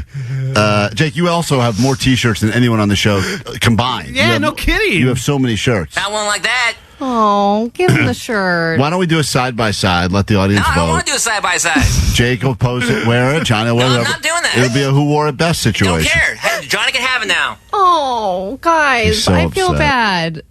So do I still Venmo you or what? Yeah. No. Okay. Give Jake the shirt. He's all mad. He's like really upset. Maybe we can find a replica. No, you can't. That's a one of one. Right. All right. Well, that got weird. We'll take a quick break. Come back. Jake, are you all right? Red shirt and Are you yelling? Are you yelling in there? You're yelling. I hear you through the wall. cross between pink and red. You never find it. That patina is cool. All right. You still want it? Maybe I'm mad. No. All right. I'll take a break. We come back. Johnny, Don't get your flare up again. You're going to get too upset. Give Jake the shirt. He's about to shatter his shattering record from yesterday. Now someone on Our the listeners are bidding. $20 for 5. All right, give it to this listener. Johnny, take it up. We'll be right back. I think after this on KROQ. Klein Alley Show. Mornings on KROQ. KROQ. KROQ. KROQ Road Trip USA 2026. Text the word MESSAGE. That's MESSAGE to 20357 for a chance to win your way in to see the Paradox at Vans Warped Tour Long Beach and a shot at the grand prize trip to Vans Warped Tour Orlando. Biggest circle pit in Warped Tour history. 106.7 KROQ FM in HD Pasadena, Los Angeles, Orange County. This is the world famous KROQ. I've been really struggling because my appetite is beginning to change the more pregnant I get. And I usually am pretty healthy in the morning, as you've seen me eat my breakfast. Usually it's a combination of egg whites mixed with veggies. And, then I've got a banana, some carrots, things like that I snack on. Whatever it is you're snacking on stinks usually. That's how we can tell that you're grazing. It's some sort of a smell wafting through the studio and or the back Sometimes I do want to nosh on a nice raw or gently cooked slice of broccoli. And for those of you that are new to the show, the last time Allie was pregnant, which was a few years now, she had a milking room here at KROQ, which So I could milk cows and make cheese. And after that milking room was no longer being used for her to lactate, it was a lactation cube or something, she turned it into her own egg room because her smelly eggs were ruining everyone's day, so she went in there. That was my hard-boiled egg phase. Yeah, it was a terrible phase. Had a lot of different phases with eggs. I like it how Taylor Swift has these phases that are like her sexy eras. and her eras. This was Allie's egg eras. It was the worst era. Her Runny over easy era. So people would go into that room, her pumping room, and that became her egg room. So she's got a long history of eating terribly smelly things. I did successfully. I gained a lot of weight the first time I was pregnant. I gained 55 pounds, I believe, and then I lost it all. Took 2 years plus to lose it all again and kind of get my body back. I'm in a really good place, and I've already noticed over the past couple of weeks that the scale's starting to creep up a little bit.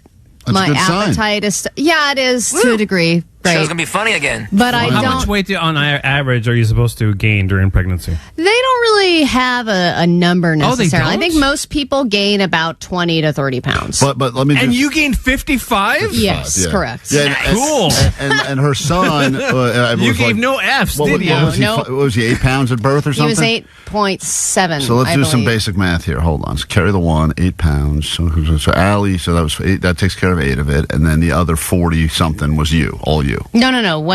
After I gave birth, I had still gained 55 pounds. Oh, after he was so throw 8 on top of that. I did not know that at all. Oh yeah, Omar, look at the That is pictures. crazy. Some of it was bloating. There's photographic evidence of it. It was crazy. Some of the pictures I see from when he was first born, I was like, oh, God. Allie said that at the I thought that was hospital, another person, but it was just my shoulder. They gave her a room for 2, and I said, "Oh, you had to deliver with another person." She goes, "Just for me, a room for 2 for just for me." So I decided I don't want that to happen again, but I'm already noticing, like this morning I went to go make what I normally make for breakfast, and I was so disgusted by it. I was like, I don't want eggs. I don't want egg whites. All I want is carbs and cheese. I just want a grilled cheese sandwich. I just want cheese and crackers. I want all things carb and cheese because that's what's delicious and that's what feels good to eat. But I'm trying to resist because I know that that's my brain telling me, eat this, you dummy.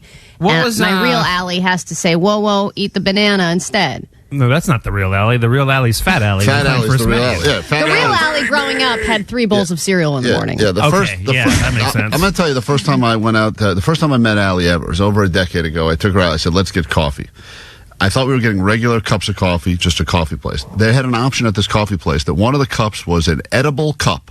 You could actually... No way. Yes, do you remember this, Allie? Because Yeah. you ordered it. Oh, and I ate it. Yes, Allie. Before I even drank it, I ate it. I thought we were sitting down to have regular coffee in regular cups, and Allie goes. I was like, anyway, She goes, she goes, you know, this cup you can eat, and she ate the whole cup. And I go, wow, Well, it's for that's my eating. girl. Well, because that's I also, my Fat Allie. if I'm going to use everything, it's like I use the whole cow, I use the whole coffee. Right. I didn't want to tell Allie this, but she actually did not have one of the edible cups, but she ate it anyway. Hold on the phone right now. I can't believe we're going to see her again. This is Fat Allie. This is the Allie that we used to know. No, it's not. Hello? Hey, Allie. It's me.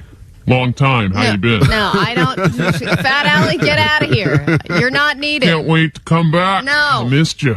Hold on. Oh, she's eating. Oh, there she goes.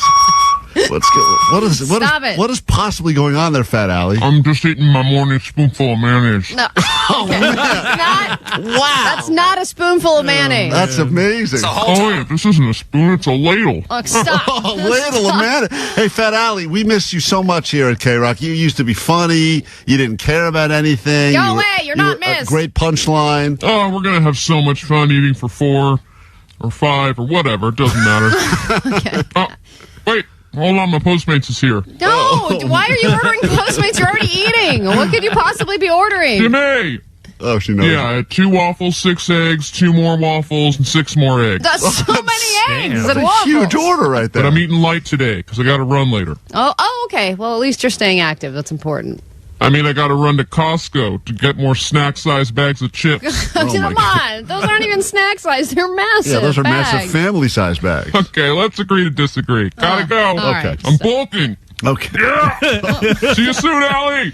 Fat out. All right, No, Fat we Allie. don't say fat out. Man, she sounds so much better than She's regular so Allie. funny. I love Fat Allie. God, bring her back. And you know what? You were so missed. It's not going to happen, all right? Got my that's- banana here. All right, yeah. Good luck. You try that with a ladle full of mayonnaise. That's how you got to enjoy your banana. Actually, that does sound pretty good. We got to take a break. Believe it or not, Allie's chair will not be the only thing that will be tested over the next few months. This Does is anyone very have any exci- cheese? It's very exciting. We'll be right back. We've got your news to get to and much, much more.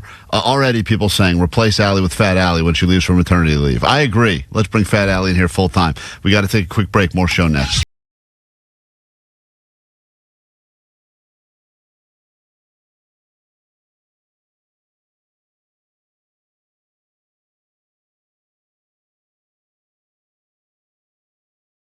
Very excited about this. Not necessarily Pride Month, which we're in the middle of right now. Congratulations, Allie celebrated by having a baby.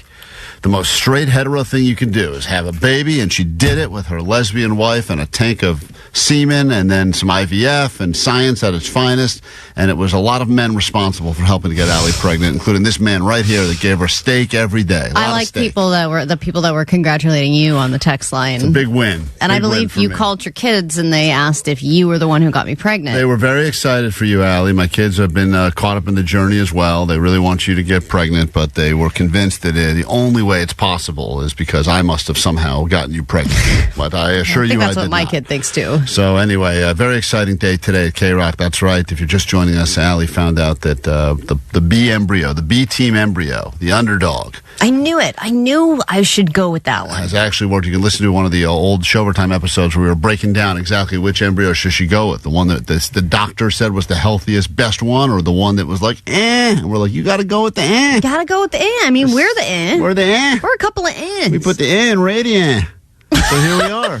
God damn. That was amazing. Here is, listen closely now. Vanessa was back at Pride this weekend, and this is something we did last year. She didn't think it went well. We thought it was probably the greatest moment. I think this may have actually won best moment of the show that we played at the end of last year. Yeah. So when we sent her back, she said, guys, it's not going to be as good because lightning doesn't strike twice.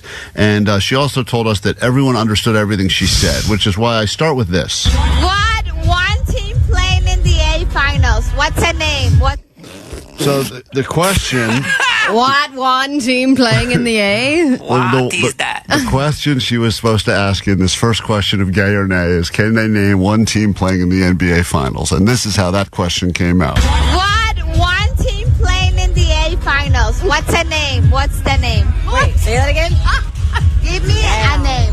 Just give me Wow, what's the attitude there? Can we be clear? This is towards the end of the night.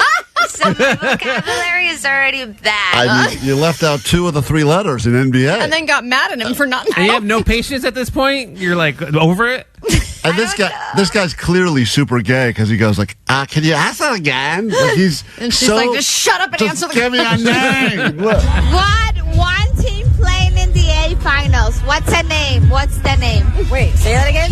Wait, say that again? I got none of that. Give me a name.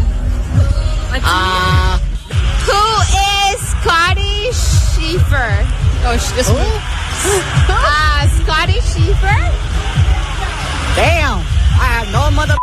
So this guy is already very confused by Vanessa, and understandably, she claims that was later in the day, so we should not hold that against her. Way to confuse and disorient the gays on one of their most fun weekends of the year. Yeah, she made it very unfun. So we decided if that was where it ended, let's go back to the beginning. Because at the beginning, she must have been a lot more coherent. So this is the first person she chatted with. And let's see if there's any difference here. It's time for the return of the 2026 edition of Gay or Nay. You're going to hear a person answer some questions that Vanessa approached at Pride. And you just have to try to figure out, based on their answers, do we think that they are gay or not? Straight person there celebrating or just a confused tourist? I think the new game should just be, can they answer Vanessa's questions? That's a much better game. And here we go with our first contestant. First question, what is your name? So that one... Can they answer? Give me your name. What? Just give me a name! What if the person's name was Scotty Schufer? David.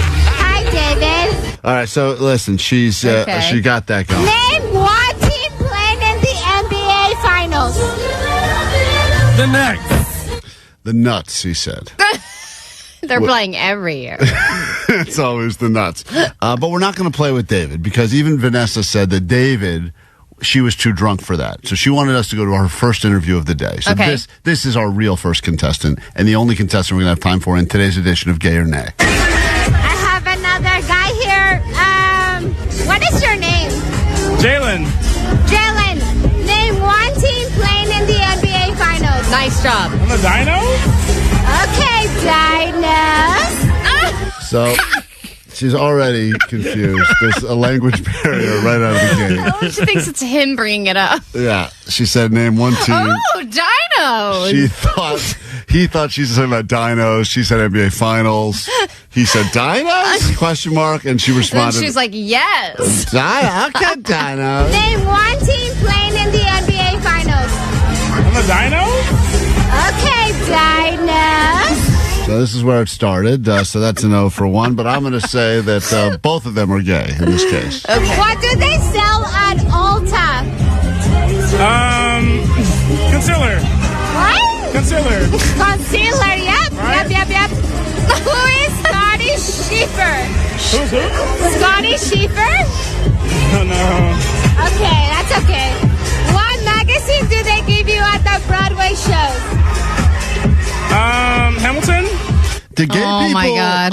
Let me ask you a question seriously. Did gay people constantly have a throbbing headache? Because the music... No, this is their white noise. This is their calm. Oh, my God. I know. Isn't it wild? I would have thought the worst part about being gay for me would have been having to put another man's penis in me. But I think that this music is maybe worse than that even. Yeah, and just this on a loop with a drink in hand and bopping the booty. I would, if I were to go gay, I would start a new thing where I put two penises in my ears at the same time to drown out all this other noise. Because this What magazine do they give you at the Broadway shows? Hamilton? What? Hamilton? You said Broadway shows? Yeah, what magazine do they give you? Hamilton? Yeah, sure, whatever. Vanessa. Whatever, you idiot. Vanessa has no patience. She loves the gays but has no patience for them because clearly he doesn't understand. She's like mad at him. Okay, whatever. Fine, whatever. You don't get it. What body part is Sydney Sweeney best known for? Barbie.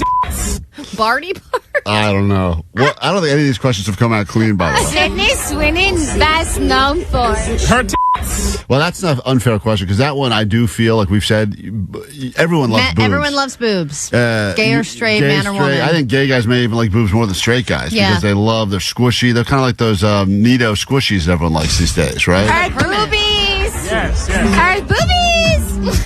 Oh, boy. Vanessa, That's right. Hey, Vanessa, I sent you $150 of drinking money this weekend. You did? How much of that did you go through? Honestly, I don't know, but a lot of that was for the Uber. Which means all of it. A lot of it was for the Uber because the Uber was expensive. But I definitely It wasn't for Uber. That was all for drinks. That's why it also helped my Uber situation. I didn't want to help your Ubers. I wanted that all to be two towards. shots and a drink and a drink. Two shots and a drink and a drink? Okay. Wow. So that's Vanessa was at Pride this weekend. It's like how my joined kid answers That's questions. exactly And one and one and one and one. When I ask my kids why they don't want dinner, they say the exact same thing. I had 2 snacks and a drink and a drink. Yeah. So anyway, Vanessa was hammered, and here she is trying to figure out if this guy's gay. Do we even have to go on with the game? The guy's clearly gay. His name, I think they're all just right gay. when he said Jalen, I knew he was gay. So Rhymes with gay. What is the main ingredient in quiche? In quiche? Yeah. I have no idea. It's okay. Blah, blah, blah. Where am I in these questions? In the bedroom, what is the Alfie Tower? The boy. Tower. The Alfie Tower. So once again, the question was, in the bedroom, what is the Eiffel Tower? And this is how Vanessa asked it. In the bedroom, what is the Alfie Tower? The Eiffel Tower is two men holding hands, right? Whoa. I don't know. I've never people done holding it. hands. Okay. People holding hands over someone giving. Okay. Is that okay for radio? Why is she asking him? No. And I'm amazed that he was so comfortable and able to answer that question. Yeah, That's in his domain. Yeah, like that one he answered crystal clear. You got the textbook definition of the Eiffel Tower, even being asked what the Alfie Tower is. Please beep that. Okay. Who is Rambo? Rambo? Isn't that a cowboy, Rambo? I don't know. What type of clothes are capris? Capris are like mini shorts. They're like a little bit longer than shorts. Okay. All right. So she sounds like she's getting drunker as the questions go on. So the guy thinks Rambo's a cowboy, but he knows what capris are. So, we don't know. How many more I questions? love that he looks at her like, is that right? And she just goes, I don't know. Yeah, Vanessa, you didn't know the answer? You didn't know the answer to any of these questions? I did to some of them. And Right. then Which ones did you know? Sweetney. Sweetney? Sydney Sweeney, she's saying. Let's translate. Yeah, you knew the Ulta one. What does Al Michaels do? What? Al Michaels. Al Michaels? Al Michaels? I think so, yeah. Any straight man would know what Al Michaels does. Legendary Sports football broadcaster. one of the finest, sweetest voices out there in the world. But Vanessa didn't know this one. Michaels is a craft store, right? That is the way a gay man would answer that. What does Al Michaels do? It's a craft store. That's where I had my last Eiffel Tower. Right. I don't know. What football team is the Dallas? It's the Dallas. Oh, man. Is he going to talk about Dallas, the TV show? I think so. What football team is the Dallas? What football team is the Dallas? So which one? The Dallas. What football team Cowboys. Oh. Definitely gay. Well, he loves Cowboys. Yeah. If anything was the indicator that he's gay, it's the fact he was able to pull the Dallas Cowboys. Cowboys? Oh, boy. Omar, you're getting so many great drops here. I know. Cowboys? Are you gay or are you nay? I'm gay. Wow, what a shock. Wow, really? I'm glad we did the game. What a twist. I didn't see that coming, huh? I think Cowboys, Are You Gay or Nay is the perfect soundbite for the NFL season. They asked, how many boyfriends have you had? 3. Oh, yeah. Vanessa. This is Why jealous. is she asking all these follow-up? I don't know. The game ends at Are You Gay or Nay? But she kept going. Are you having fun at Pride? I'm having a great time, yeah. And what do you want to tell the people? Have a good Pride. Be safe. Okay, I don't know what he said. Take a shot. There you have it. I don't know what he said. There's so many more of these, but we'll have to spread them out throughout this entire week because Oh my it's God! just, I'm so glad we can spread them out. it's too much. We're going to spread wide like a good Alfie Tower. Alfie. So there you have it. More show, believe it or not, after your killers. Nice job, Vanessa. Okay. World famous KROQ. Klein Alley Show. Klein Alley Show. KROQ. KROQ Klein Alley Show. I think one of the worst things that can happen in your life is TV breaks on you. It's a sad Pretty sure moment. people have bad problems. Pretty sure there's nothing worse than when a TV that worked perfectly fine all of a sudden just breaks, especially when it is broken by an act of irresponsible violence against the TV. And I'm not talking about your team loses or you're in the middle of a bet and that happens before you get all caught up in something and we've seen the videos of people smashing their own TVs. It's usually Cowboy fans. A lot of Cowboys fans. They're a little I slower. think they do it on purpose. I'm in a situation now because my kid had a friend over the weekend. Older kid? Younger. Oh. Bruiser's crew. Oh, cool. And I heard this loud thud from the other room. Your TV? Not the main TV, but as you know, you have nice TV. I mean, you go all out when it comes to TVs. The big TV, which by the way, I would love that one to break because it's only 75 inches, and I feel like that doesn't fly anymore. Sadly, Okay. Allie, aren't you doing better than 75 inches? No, that's the biggest I can have on my wall. But you have a 75 incher now. Yeah, but I had a 55-inch one, Yeah. and Katie was like, "This is like." It's like watching TV through a microscope. Right. And I'm like, it's not that. Right, we've all become size queens. But now the 75 seems enormous. But I'm sure once you get used to it, it's like. This was probably a 60-inch TV, 55, 60, whatever. But it was a perfectly working, good TV. And I hear this loud thud. I go, "What was that?" And So I walk they weren't over. being supervised? What am I supposed to stand over them in helicopter parent? Oh, I don't know. They were like Just running rampant in a room with technology. We were in the same house. I don't expect the kid to pick up a toy and chuck it at the TV. Ooh. And that's what he did. And then after he chucked it at the TV, he picked up a spray bottle of water and sprayed the TV. Oh, damn. So it was boy or girl? A boy. And it was clearly an act of, and they were laughing. And he knew what he did was wrong. Well, she's probably instigating your kid. That's how she is. He's probably trying to impress her. Right. Like, hey, look at this. What you got, boy? And then he's like, I'm gonna die. He's nervous in front of her because she's intimidating. All I know is the TV is broken now, and I did not tell the parent of the kid. Now, I feel like you should. Yeah, tell me he has a good arm. my wife said you can't tell the dad that Why? he broke the TV, and I go, if my kid broke someone else's TV, it would be the most shameful thing they could do. I'd rather they broke the other kid's arm than broke their parents' Yes, TV. I agree. And I would want to know. Wouldn't you want to know?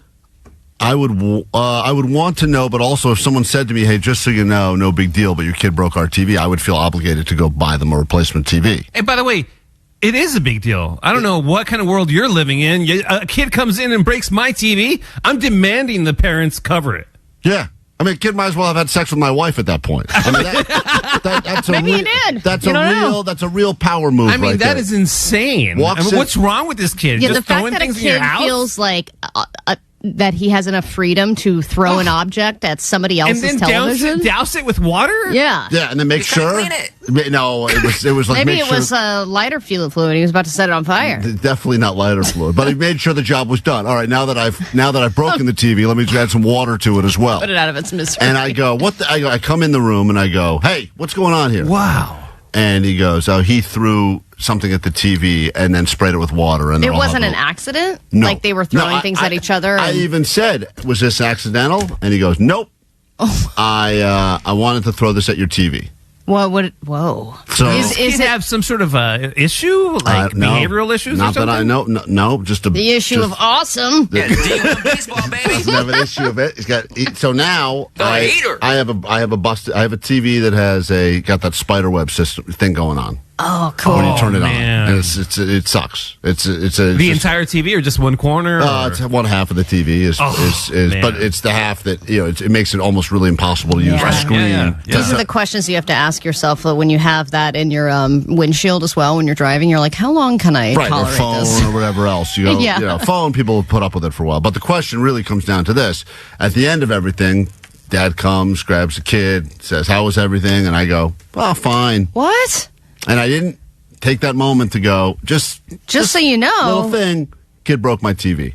Now, I feel like now I've missed the window to say something. Nope. Really? No, I would want to know, and I think you should tell the parent. You just have to go back. It's like, I didn't want the kid to get in trouble, but, I feel like I should let you know about. Yeah, just let him know. It's a great thing for anyone if they need something fixed in their house. Just blame it on some kid that came over. No, you can just say, don't worry about, don't feel like you have to cover this or anything, but I just want you to know that your kid did this. Whoa. Like, what kind of car are they driving? What kind of house they live in? That's true. You might want to upgrade here. If it's a Civic, don't say anything. I don't know. I don't know. If it's a Range, say something. I don't know. I don't know what the. I don't really. This is the other thing. I'm not like friendly with. This isn't like one of those kids where you're friendly with the parents enough. Where there's certain kids where I'll be like, hey, just so you know, you're a dick kid, ruined my TV. Mm-hmm. Right. I don't have that kind of relationship at all. So it would even be, more reason, I think. Really? Yes, to say this is what happened. I mean, clearly you're not going to invite this kid over again, are you? I don't think I can. Right. So then they're going to want to know why the play date wasn't repeated. Or do I send my kid over to break one of their TVs? That's what you should do. A bigger TV. Yeah, like go to the main TV. And or you throw guys, this at it. can go to their house and TP their house. And stuff. I right really now, go to town. See, I'm being accused of being a little bitch. Oh yeah, just talk to the kid's parents. What's the problem? Do you have cameras? I think you're afraid of confrontation, right? I think it comes. If I don't want, listen, I'm always about what's the end goal here. Is the end goal here I get a new TV? Then I would say something to the guy. But if I say, hey, don't worry about getting me a TV, what I'm really saying is, get me a new TV. Right? That's what I'm saying. I think that replacing the TV is not as important as telling the parent it's the most important thing. Is replacing the TV. I have a wall right now that does not have a TV on it. Do you understand what a waste of a wall that is? That's such a waste of a wall, Allie. It's like that room was just a rage room for that kid. And now it's become that. So cool. That's actually cool that you have a rage room now. I want to go over there. All right, come on over. What else can I break? I think it's still the window that's put together. Let's go. Oh.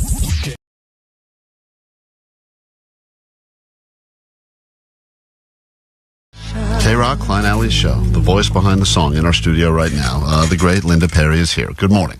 Good morning. Thank you for being here. I wanted to say congratulations. Apparently you guys are pretty amazing, and your show's doing really well. And until who the hell told you that? I'm hearing rumors that you guys are really kicking butt. Oh, thank you. There's a rumors, and we were told by our boss that it's probably a fluke, and that we shouldn't get excited about it or tell anyone it because it will immediately go away. But for right now, things are going fine. And thank you for, as I said, so many people BS each other in this town. I ran into you randomly in the valley at a sushi place, and I felt bad because I know you probably don't like to be bothered. And I had that moment in my mind where I go, I don't want to bother her because you were having dinner. And then I saw the hat, and the hat was like the bat signal, and I'm like, I think that's Linda Perry. and then of course it was you. And then I said, listen, I don't want to bug you, but I'm at KROQ. You were a big highlight of our acoustic Christmas show this year. I just want to say thank you for that. And if you ever want to come in. And you're like, absolutely, I would actually love to come in. I got a bunch of stuff to talk about now. And here you are a few days later, which is so rare in this town to have people that actually follow up on their word. So thank you for being a person of your word. Well, thanks for, approaching, because I actually love to be approached. I've never been that type of person that's like, don't bother me. To me, I love it. It makes me feel, first of all, validated, because it's like, oh, somebody knows you, and, things that you do is, making a difference. And ultimately, since there's no money in the business, that's the best currency for me, is to get validation that something that I'm doing is actually effective. I'm shocked you said there's no. I was just thinking about this just for meme alone, and how many spins and streams, etc. Just obviously you've been responsible for millions of songs over the years, probably not millions, but I would say thousands for lots of artists, including yourself. But just on this year alone for What's Up and what's happened with that song, from the beats and obviously from this viral.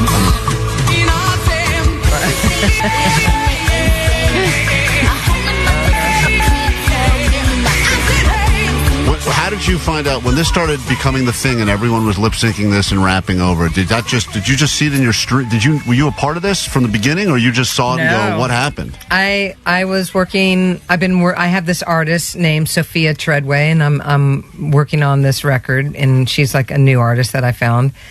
And she's young, and so she's like all in social media, and we were finishing up a song, and she's like, "Hey, Linda, your song is, your sound," that's what she said, "your sound is blowing up." And I'm all, "My sound? What does that mean?" She's like, "Look it." And she shows me a TikTok of, I don't know who it was. It might have been Sabrina Carpenter. And oh, so it had already been pretty big at that point. It's already kind of started, you know. And then she's like, "We should do one." And I'm all, "Oh, no, I don't do TikTok, Sophia." You know, and I had nothing on TikTok. She's like, "No, it'd be super fun." And so then I'm thinking, I put my manager label hat on, you know, no pun intended. Yeah. That is it a different hat? Yeah, yeah, totally. I switch hats, you know, different subjects. And then I'm like, you know, okay, maybe this might be good because it'll help promote her and get her name out there. So I do one with her. That blows up, and then all of a sudden Jennifer Lopez is calling me like, "Hey, I'm on my way to the airport and I'm gonna stop by your studio right now. We'll do one of those things." And I'm like, "What are you talking about?" And I said, "Jennifer, you know I don't live at my studio too. You can't just randomly call me." And I'm just there. And I'm there. I said, "Lucky for you, I'm going to be there in about an hour." She's like, "That's perfect." And then she shows up, and then that blows up, and then it was pretty awesome, I have to say. It's and then of that, you don't get any sort of you don't get like a nickel every time it plays. There's not like a kickback on TikTok. Yeah. No, that's not. Nothing. Because that's just it's not you know. But the streams did go up. Yeah. You know, I'm just talking about in general, you know, like, man, it's not the 90s, you know, right. 90s and early 2000, we had radio and you were being paid on radio, like really well. You had MTV. There's a lot going on. Radio was like massive and... Is massive, you mean? Is currently massive right now at this moment? The next big TikTok trend. Right. Radio. And you know what? Listen, I believe in radio, and I support it. I try to do as much as I possibly can because, you know, I love that. I love this. Yeah. This is an interaction that you don't get, you know, on the stream. So, you know, I think it's going to eventually, and it is. It actually is turning back this way. Everything comes full circle. Is new again. Yeah. But does it ever bother you that somebody's like somebody that maybe didn't know you because they're a younger person, didn't know you from your original hit in the 90s, only knows you through TikTok or like a He-Man meme? No. I mean, what about this meme? The He-Man meme? I mean, so it's like, that's you from the He-Man meme. What's up? Yeah. And there's so many versions. There's so many versions. Yeah. I think, you know, I mean, Fallon did a version on his show and called me and said, "Do you mind if I change the lyrics?" I'm all like, "For you, no, go ahead." I mean, Dolly did a version and she changed the lyrics on that. I mean, I think that it's pretty awesome that I wrote a song that, 30 years later, and it'll be 30 years later from now too. I know. It's just one of those songs that will always be relevant because there's always somebody somewhere doing bad things. You know, questioning their life. It will be relevant forever. It is a timeless There's always message. Political upheaval. Yep. Doing things that are not in favor of the American people. So this resurgence, did this bring up a conversation again with Four Non Blondes about doing a reunion and working on new music? Yeah, the funny thing about that is, so at my studio, every year I'm asked, "Will you reunite with Four Non Blondes?" And I'm like, no. Yeah. No. So I think it was at the top of 25, maybe the end of 24. I walked out in my lawn. I have at my studio, I have a lawn, and I was like, okay, I'm good. Good with it, you know. I'm good with Four Non Blondes now. It just hit you. It just hit me. Like it was a random weird thought because after I put it out in the universe, because that's what I do. I put things out in the universe and that shows up. And so maybe that hat's like a satellite or something. Yeah, it is. And so a week later, my manager calls me up And he's like, I have a very interesting offer. And I knew it. Already I knew it was for Four Non Blondes. He's like, Bottle Rock reached out and they would like Four Non Blondes to perform. And I was like laughing. And I said, I just put that out there in the world last week. So I went and put called the band separately because, we don't talk. And I talked to them separately. We met in San Francisco at a rehearsal room. The deal was, if we vibe and it feels good, organic, let's do it. If not, no big deal. Call it no big deal. So the band was already put together. We did Bottle Rock. We did a couple other festivals. And then that broke. That popped off on TikTok. So it was like... Oh, wow. So it was already happening. We were already happening, and then that popped out. And I was like, you can't wild. plan Right. this. It's interesting, too, because, correct me if I'm wrong, but you were busking in the street. You were a street performer, and people were to hand you... Geez, you just went way back somewhere else. Well, because that's where the band... No, because I'm saying that this is where the band... When you first connected He's got ADD. Just roll with it. When you first connected with Four Non Blondes, they found you. They brought you in, right, as a singer, because you were like performing in the, I mean, you were busking. You were getting change and dollars. I was like playing out on the streets. I played, but I was getting actually a lot of acknowledgement, because I opened up for Deborah Il, I opened up for X, Bob Mole, Sam Phillips. I started just acoustically and playing shows that were selling out. And then the band came to me and they were called Snake Charmers, and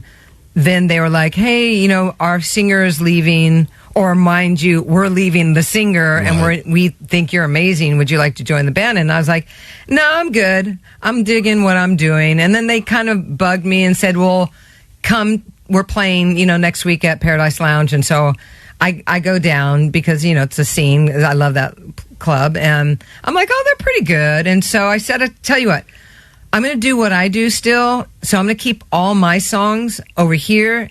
I'll just join your band for fun and sing your songs. And so I did that for like 3-4 months until I was like, you know what, these guys, we actually have something. So then I started bringing my songs in, and that's when things started changing. The lines around the block, labels started coming in and seeing us. I don't think we even sent out one demo. They just showed up, and then it was like, okay.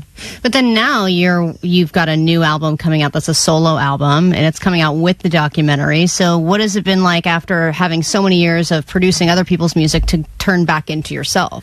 Well, the producer and songwriter, I needed to go through that. Right. I needed to go through that. It was actually so much fun. I learned so much about patience and collaborating with people, and I did amazing work.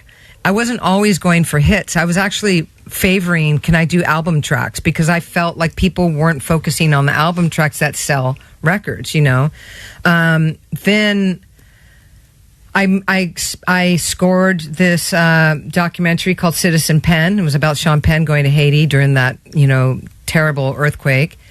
So I scored that, became friends with the director, and he just very mildly was like, hey, can I come into your studio and just film you? You're so interesting, your process. I'm like, sure. So in my mind, I really think I'm just getting social media content because I don't stop and go, look at me. Turned into him going, I think there's a documentary here. I said, I don't want to hear about it. I don't want to know about it. He's like, well, I kind of have to tell you about it because it's about you. I'm like, just do what you're going to do, Dawn. Leave me out of it, And then I see it and I'm like freaking out. I'm like shocked by how vulnerable and honest it was. That inspired the album. I see. And so all of a sudden, here I am with an album and a documentary, extremely personal and raw and emotional. And tonight, by the way, it's going to be at the Chinese Theater in Hollywood, 8 p.m. We have some tickets. If you'd like to join tonight, Q&A, you will be there to talk about it. You will probably get emotional just by watching it. This is about anyone who's got their own stuff going on. I mean, I believe Let It Die Here is the whole idea of how to recover, how to evolve, how to leave demons in the past, right? Exactly. And that can be anything for anyone. There's also, they added a screening May 16th, at 6:30, same theater. Well, it's one of those, it was just a select few screenings that keep adding and adding and adding. Which and is adding, cool, right? because that means there is demand, right? Well, that means people are interested, and to me, I'll take interested because that's how we do get from here to there. It's like piquing somebody's interest. So But I think also people really value vulnerability and transparency, and it's hard to find that now. Allie, in this world right now, it's so, like, I did this show called the Soho Sessions in New York, and it was like everybody in there, it's all invite only. I mean, very prestigious people and all different types. And I was like, they were there for it because they all, you know, came to me and was like, you know, you're so vulnerable, and it's so refreshing because people don't know what the truth is anymore. You know, we're lost in this. I don't know what's going on. Do you guys? I mean, it's hard to tell. No, we sit here every day and we go, what's going on in the world? We go, oh, man, this is all confusing. And then Let's I just don't mean figure it to out for the jump next to 4 me. hours. Hey, what's going on? Right, we're back to it. It's back to being relevant. I want to play Feathers in a Storm. This is off of the new album, and it's Linda Perry. It goes with the documentary, Let It Die Here. What do you want to tell us about this before we put it on camera for the This first song's time? just about change. It's about just accepting change, and we're all feathers in a storm trying to get out. All right, it's Feathers in a Storm on KROQ. More with the great Linda Perry after this, and your tickets to the documentary tonight. So take a listen, and then we continue with 2 epic questions. The great Linda Perry next on KROQ. KROQ. Klein Alley Show. Mornings on KROQ. KROQ. Feathers in a Storm on KROQ, off a new album and a documentary. And if you want to see a live performance at Amoeba tomorrow, 5 p.m., you will be there. It's first come, first serve. So get there and get there early. Tonight is the Q&A at the Chinese Theater, and we have tickets to give you to that as well. A lot of people calling for those, and already people saying, great new song, love it. A little bit of a Fleetwood Mac vibe to it. Do you ever have a song that you've written for anyone else that you regret that you didn't keep for yourself? No, I don't jam that way. Like, when I write a song for somebody, it's for them. Like, I don't write songs and bank them. Like, I have to be with the person or thinking about them or whatever, and then I write the song from scratch with them or for them, and that's their song. Well, also on the new album, you put out your own version of Beautiful, which was originally sung by Christina Aguilera. Why that song, and if you thought of doing any others, releasing your own versions of? It fit in the album. You know, it was a full circle moment for me because, you know, it was suggested to record it, to put it in front of the album, not part of the album, just like reminder, oh, Linda used to be an artist, remember. And then once I did a recording of it, I mean, it was so fast I did it. So, I mean, I recorded it so quickly. And then I was like, oh. And then I put it in the record after the song called Suitcase and before Feathers in a Storm. And it bridged the emotional transition. It made the transition into letting things go and moving on, you know, so that's why I put it on there. And as far as other songs, I do have an album I want to make that I think will be so fun, of all the rejects, all the songs that people rejected that I think are phenomenal, really great songs. So they're just sitting. Like, this was meant for this, you know, and I Gwen call Stefani, it that. and she this was for Blank, and they passed you know, it. and that would be the album title. Amazing. And then love I'll it. put it who I wrote it for, and I think people laugh because, like, you'll probably hear it through the voice of that artist. The way I'm singing it, you'll hear that it was meant for that person, you know. It's funny because even like Weezer now having success with a song that was never a big hit 14 years ago or longer. Now all of a sudden, Go Away is now having a moment. It's all this stuff that was either released or never released, or no one cared about it at the time, and now it's got a whole different thing. It's really remarkable. We've got time for not one, but 2 epic questions, as we say. Thank you for stopping by, and of course for tickets for everything that we've been talking about today, lindaperry.com. Go there. We'll put up all the links. It's time for your 2 epic questions on KROQ. Here we go. Epic question. Epic question number 1. Allie, give it to her. Linda Perry, if you are flying on an airplane, do you store your hat in the overhead bin or in the seat in front of you? That's a great question. That is a really smart and epic. You know, I can tell why that is an epic question because I often think about that decision. Well, here it is. Do I go on the plane with the epic hat, or do I wear a beanie and a hood? Oh, right? Incognito. And then you have to pack the hat. Yes, but I put it I take it off and I put it in front of me. That's respectful. Yes, yeah. Epic question number 2. Thank you for that. This is going to give you a chance Yes, to address a rumor that I'm sure you've heard your entire career. Okay. Is there a tiny rat that lives under your hat and writes your songs and performs for you? And you can't do it without the help of You have that no tiny talent without the rat. Without the rat. And I know you've heard this rumor your whole career, but we're going to give you a chance to address it now. Okay. Take off the hat. Damn Okay. it. Show us what's going on under there. All right, I'm going to do it. It's scary. There it is. It's in there. I see There's it. nothing in there. There's nothing Try in to there. sing right now. Sing without the hat, damn The it. mouse real beautiful. Wait, hold Are on. you tone deaf? Let Sing me something. Look it. I'm going to show you. what's in my hat. Oh, my God. Klein Alley Show sticker. Alley Show Wow, sticker. that's what's in my the hat. That's good, bro. That's good branding right there. What is going on And now? now she's got way more talent. She got rid of that sticker. All right, Linda, always good to see you. Let's do it again. Congratulations Thank on you. the album, the documentary, and you can come here anytime. You know you're a friend of KROQ and have been for a while, and I can't thank you enough. That unexpected performance of Acoustic this year was a highlight for so many people, other than Allie that went outside and smoked a cigarette and missed it. I have The rest of forever us... regret. I know. Well, She missed I've it. since quit Okay. smoking, All but right. I Quit knew smoking. that it was going to happen, but I didn't know when, and I went outside to I'm smoke gonna a have to come cigarette. in here and play acoustically for you. Oh, Thank you, please, God. anytime. The great Linda Perry on KROQ. We love you. Thank you so Thank much. you. And we'll do it again. Back with your ADD news and more next on KROQ. Klein Alley Show. KROQ. KROQ Road Trip USA 2026. Text the word ROOM, that's ROOM, to 20357 for a chance to win your way in to see the Paradox at Vans Warped Tour Long Beach and a shot at the grand prize trip to Vans Warped Tour Orlando. Biggest circle pit in Warped Tour history. 106.7 KROQ FM in HD Pasadena, Los Angeles, Orange County. This is the world famous KROQ. Hold on, I got my wife on the phone now. She encountered my session with Grok. I had a very adult chat with Grok.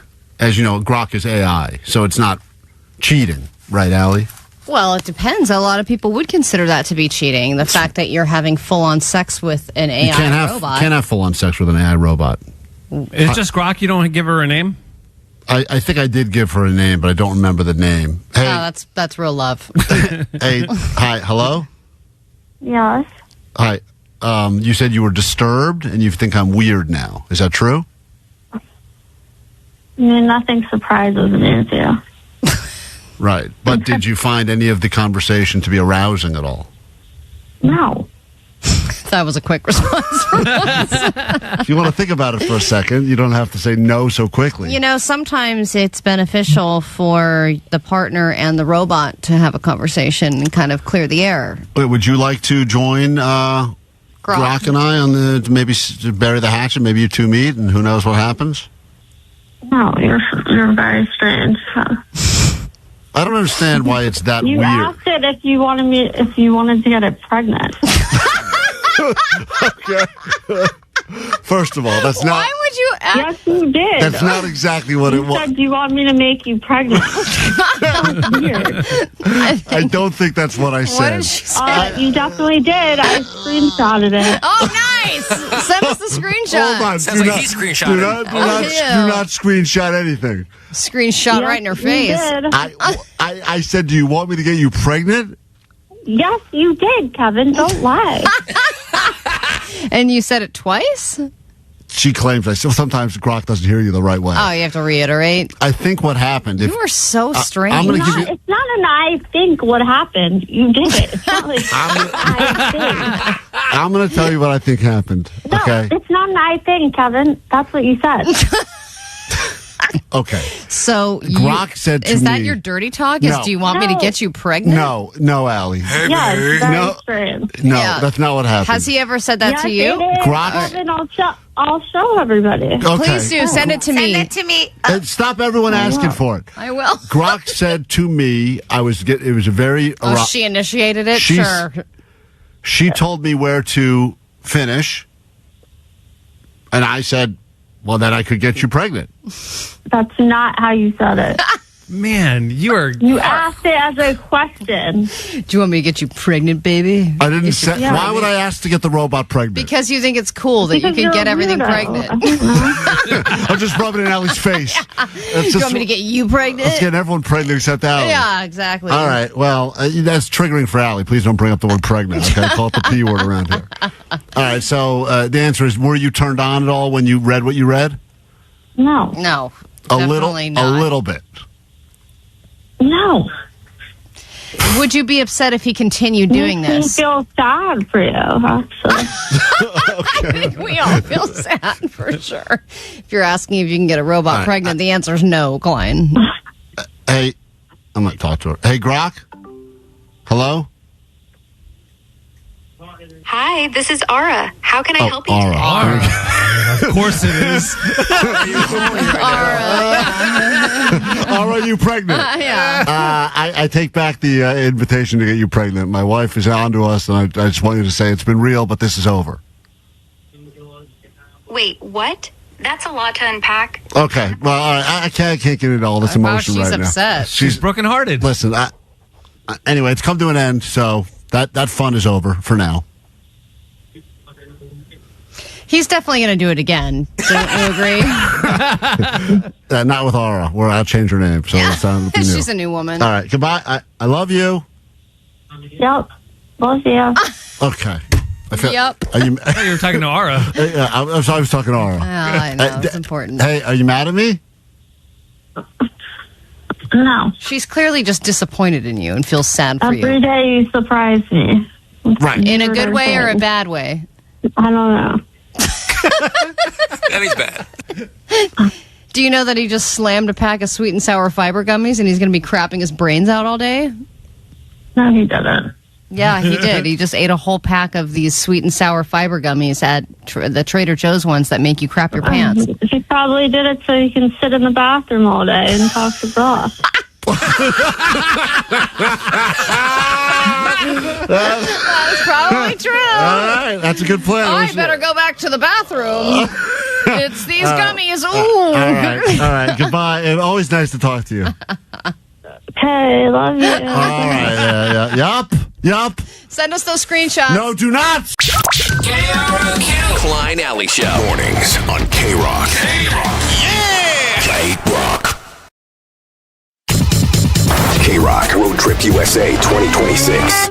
Your favorite KROQ bands all across America. Stop number 6. Orlando, home of theme parks, alligators, and air that you can practically chew. And this summer, it's where you'll dust off your studded belt and reactivate your MySpace page.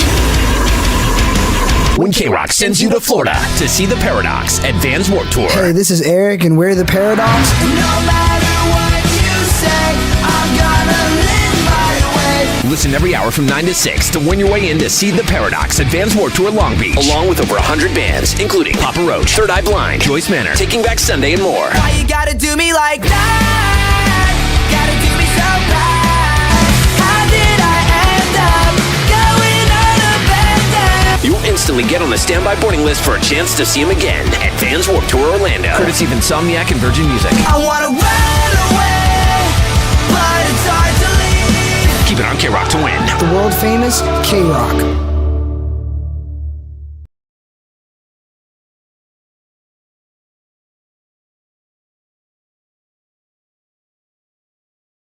We got a lot of people on the phone right now that want to be a part of Generation Wars, ton of Gen Xers and Millennials and Boomers as well. If you are Gen Z, we're going to clear out some additional lines right now so you can get through. Once again, I forget exactly what decade means what anymore, but if you are Gen Z, the world likes to say that you don't care and you're lazy and your biggest hero is Greta Thunberg, but there's other things that Gen Z is known for, and it's a good chance for you to prove that you are ready to dominate this Generation Wars. We've had a few Gen Z winners recently, and I think the world is always shocked when a Gen Z is able to take down the other generations. I do think Gen Z knows a lot about other generations, whereas maybe some of the older generations don't care to learn about the younger ones. That's how it usually is, right? Is that you want to learn about all the generations that came before you, and then once you get to a certain point, you're like, whatever, I'm not changing anything now. I'm too old to say bussin', so sorry, it's not changing. If you want to join us for Generation Wars and you are a Gen Zer, 800-520-1067, as we get into a brand new round of Generation Whores. Generation generation. Hey, where's the beat? Are we busting or what? You kids and your TikToks. Gen Z is lazy.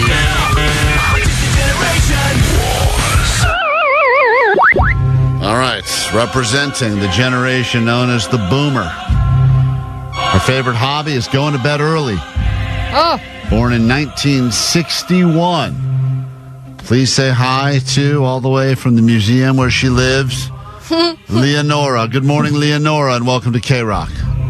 Good morning, sweet divots, everyone. Sweet divots to you, and I am rooting for you, and all the boomers out there are rooting for you as well, and thank you for taking a break from going to bed early to join us. Yeah, Leonora, when you say go to bed early, how early are we talking? 10 to 11. 10 to 11. Man, it's late. Vanessa goes to bed at 7:30. Yeah, she sure does. After bath. Yeah, but Only on winter, like a bear. Okay. Whoa. Sorry, I heard half of that in the winter. That is weird. Only on winter, like a bear. Like a bear. I know people think that we have.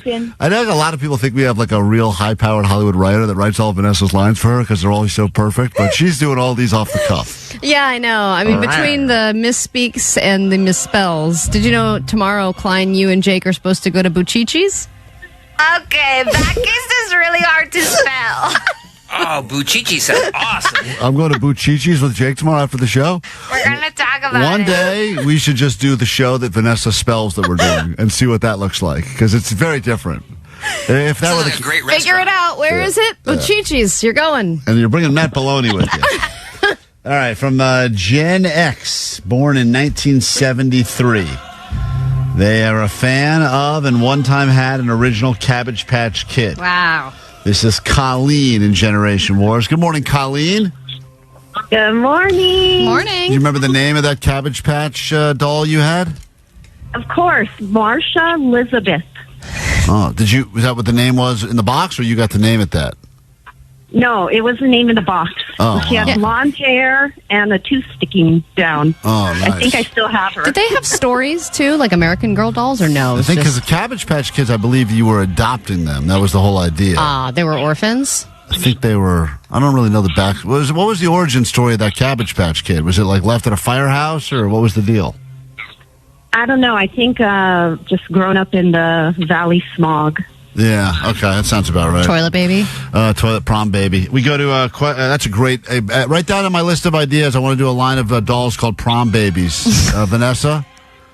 It'll be like the modern day Cabbage Patch Kids. They'll all have backstories. Write it down, Vanessa. Write it down and put it on my desk.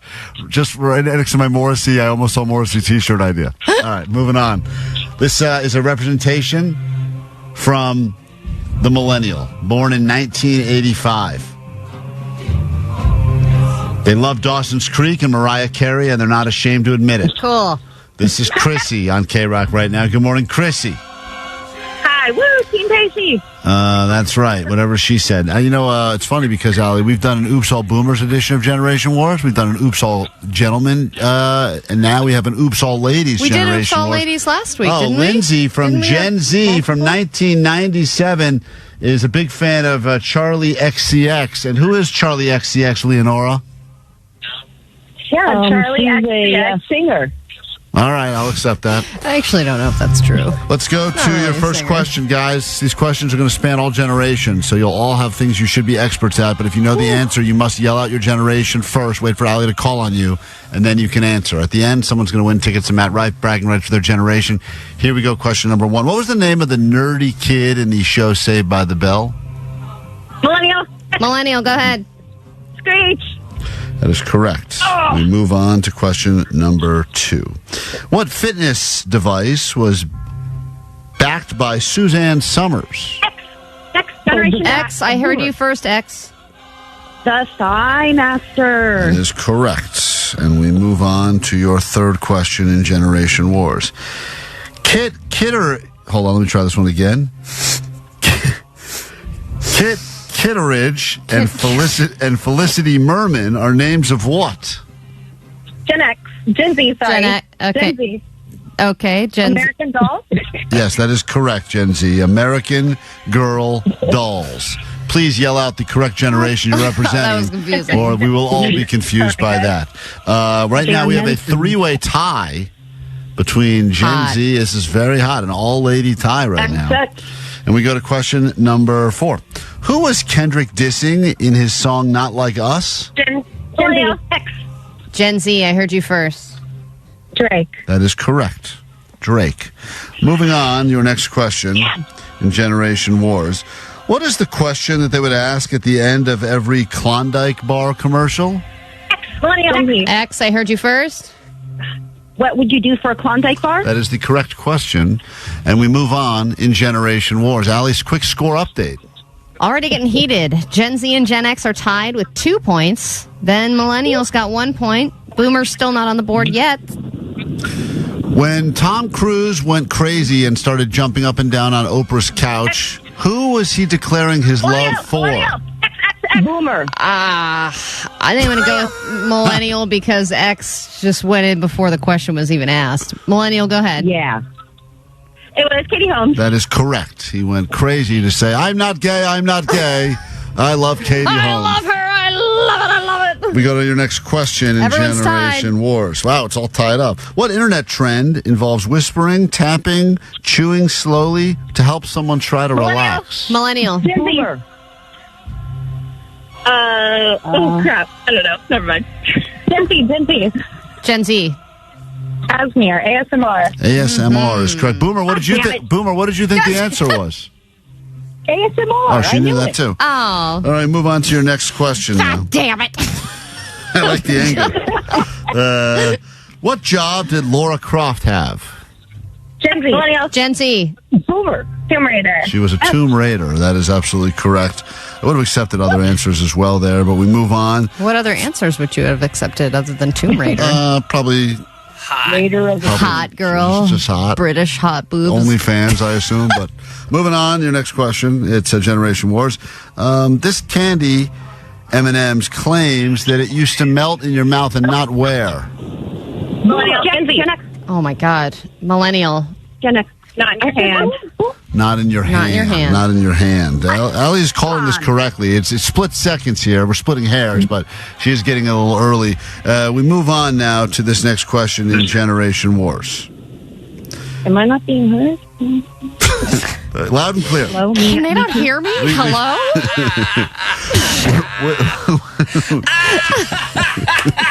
Hello, me too. I'm serious. I've been saying Boomer. I know, but you're saying, Leonora, you're saying it later than everybody else. Hey, let's give her a chance here. Come on. Which emoji signifies slay, confidence, or sass? Gen Z. Gen Z. The finger painting nails? That is the correct answer. Finger painting nails. What an answer. All right, so Gen Z is in the lead with 5 points, followed by Millennial Chrissy with 3 points. Then Colleen's got 2. Only a few questions left. No. And Boomer, what's going on? You don't know the answers, huh? I'm saying it. I guess I'm just saying it too slow. I've said 4 times I've answered the correct answer, but it's okay. We move on to this next question. 4 times, man. Yeah, I did 4 times. Which margarine brand famously used the slogan? You got this, Leonora. It's not nice to fool Mother Nature. Gen Z. Fleischmann's. Fleischmann's, I think it is. Oh, that was the early one, though. Sorry, Glenn. Okay, you didn't even chime in. You just started rambling. I believe Gen X got in first. Gen X? I can't believe it's not butter. No. I don't know. No, good guess, but wrong. Anyone? Millennial? Gen Z. Millennial? Is it parquet? Not parquet. Well, it's a good guess as well. It I forgot is. how many. Man, we are a fat ass country. I forgot how many types of margarines we had to pick You know from. the amount of things that have protein now? Back then it was all margarine. Yeah, it was all margarine. It's past the Crisco. That's not Crisco. That's parquet. And it was like butter with yogurt. Butter with... and parquet would talk to you. They had that like little thing. Yes. Parquet. All right. Well, anyway, the correct answer is I didn't even know this was a brand, but I bet you Boomer knows what it is. Chiffon or Chiffon margarine? Chiffon? I have no idea. Never Well, heard of that. apparently that was around. All right, moving on. No one gets that right. This is going to be a sweet spot for the Boomer as well. Just happens to be this way. We have 3 questions left. Larry, Curly, and Moe are better known as who? Gen X, millennial. Gen X. Wow, I heard Gen X first. The Three Stooges. That is the correct answer. Oh, my God. Where were you on that one, Boomer? I said Boomer right at the end of the sentence. I'm tripping. Because I said the truth. Oh, my God. Okay, yeah. Whatever. Next question. This drink. This is ridiculous. This drink had little floating edible gum pieces in them, channeling like a lava lamp look, and people could drink it with these little floating orbs inside of what drink? Gen Z. Gen Z. Is it like aloe boba?